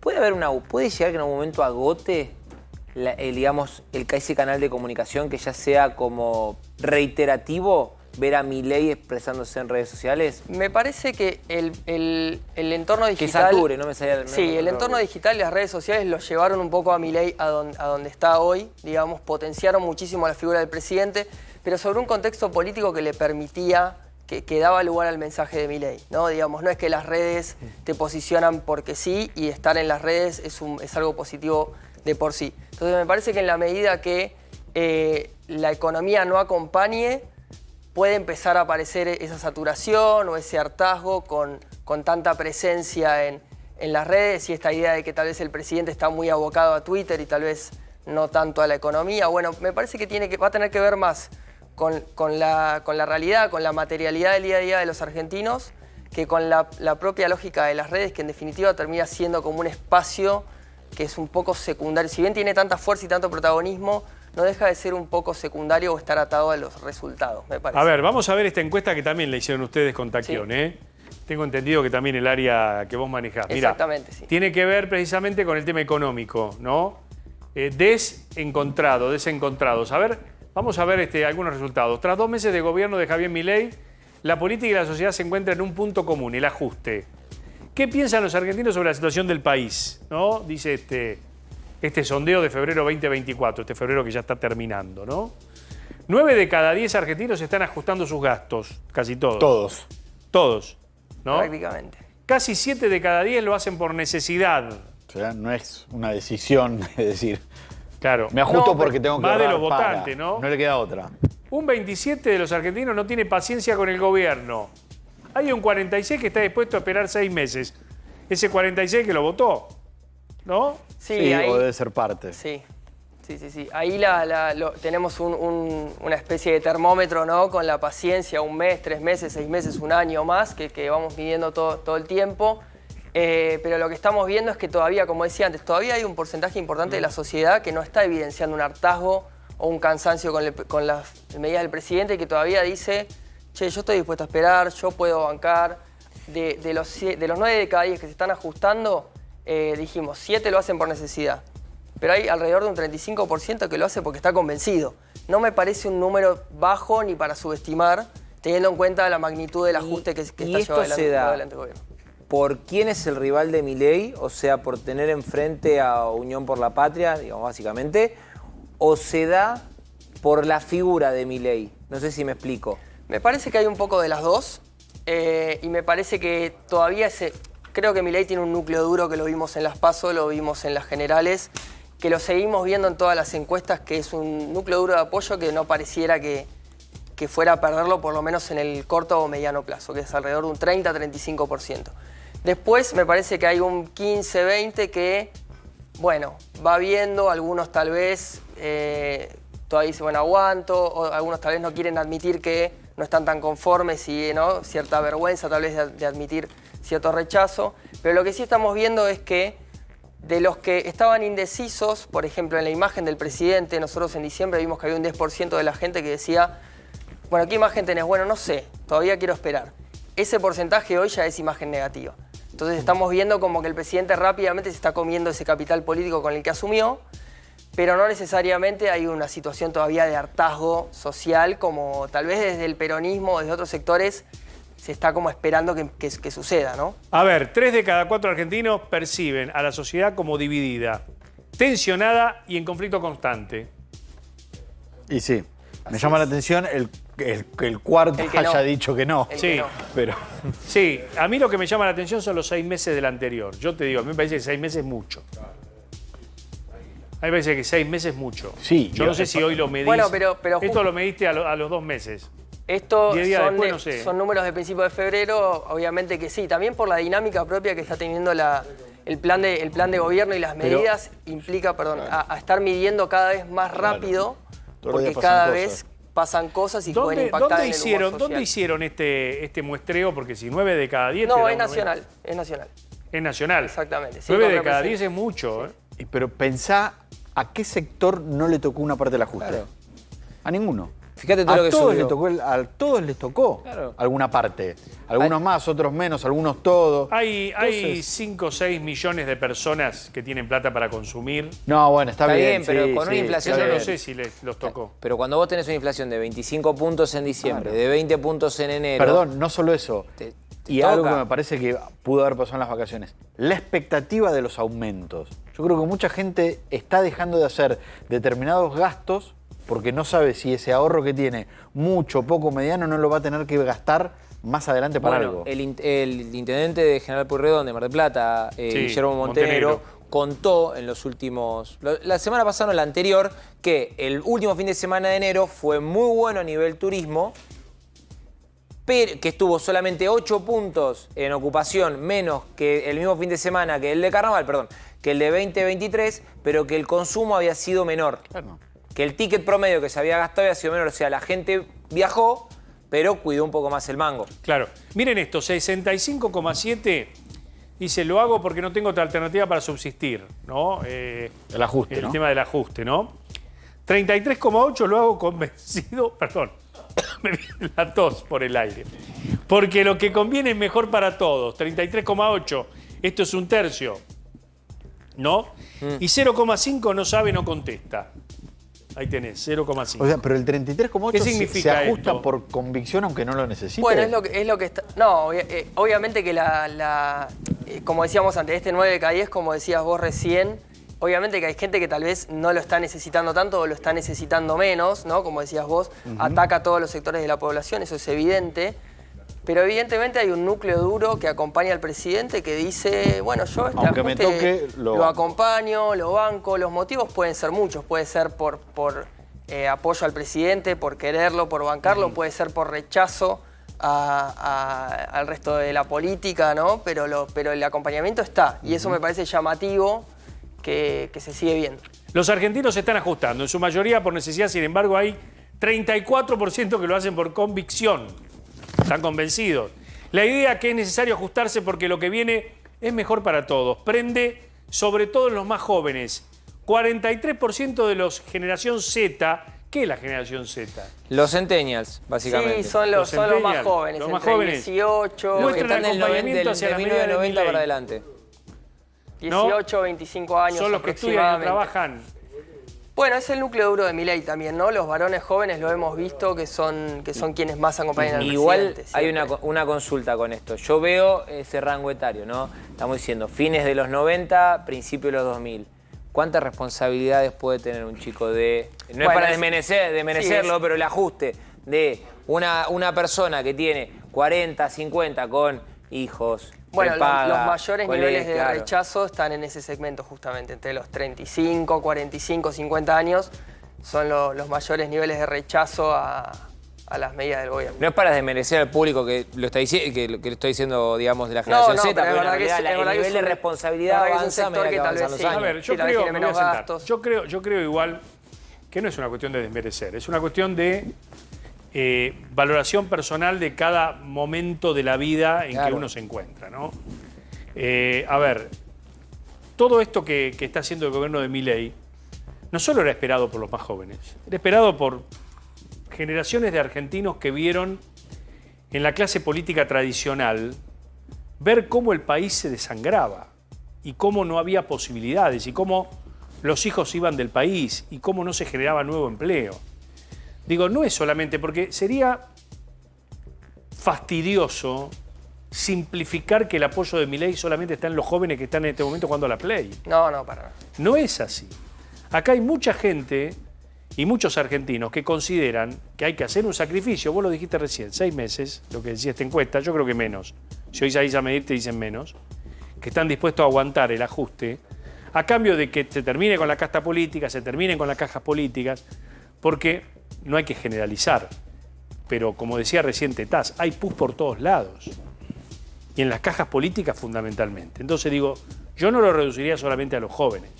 No, para nada. Para nada. Si bien es el sector que más lo acompaña, claramente a Milei lo votó toda la población. Digamos, fue transversal a las generaciones y a las edades, eso sin duda. ¿Me esperás un momentito? ¿Cómo no? Sí, me voy a Lanús. Julián Álvarez incorporó 50 móviles a la seguridad ciudadana de ese distrito, que es un distrito caliente con el tema de la inseguridad. Miren.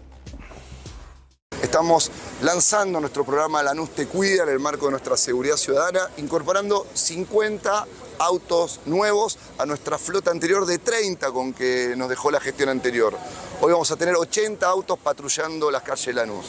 Quiero decir que estos 50 autos nuevos fueron incorporados gracias al trabajo de nuestra jefatura de gabinete, de nuestros trabajadores y trabajadoras municipales que recuperaron 20 autos que estaban averiados y destruidos, derruidos debajo del puente Arena, donde todos los vecinos y vecinas de Lanús podían ver constantemente estos autos abandonados.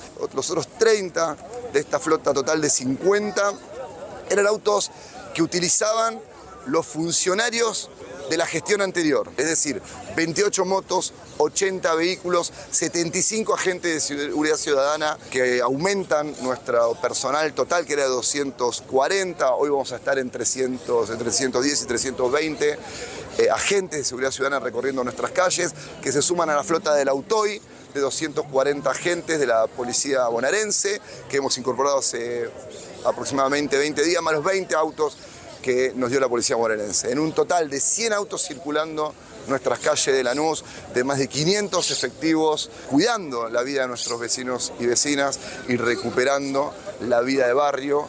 Nosotros vamos a resistir las medidas del gobierno nacional y vamos a tomar todas las decisiones que sean necesarias para que nuestros vecinos puedan tener la ciudad que nos merecemos.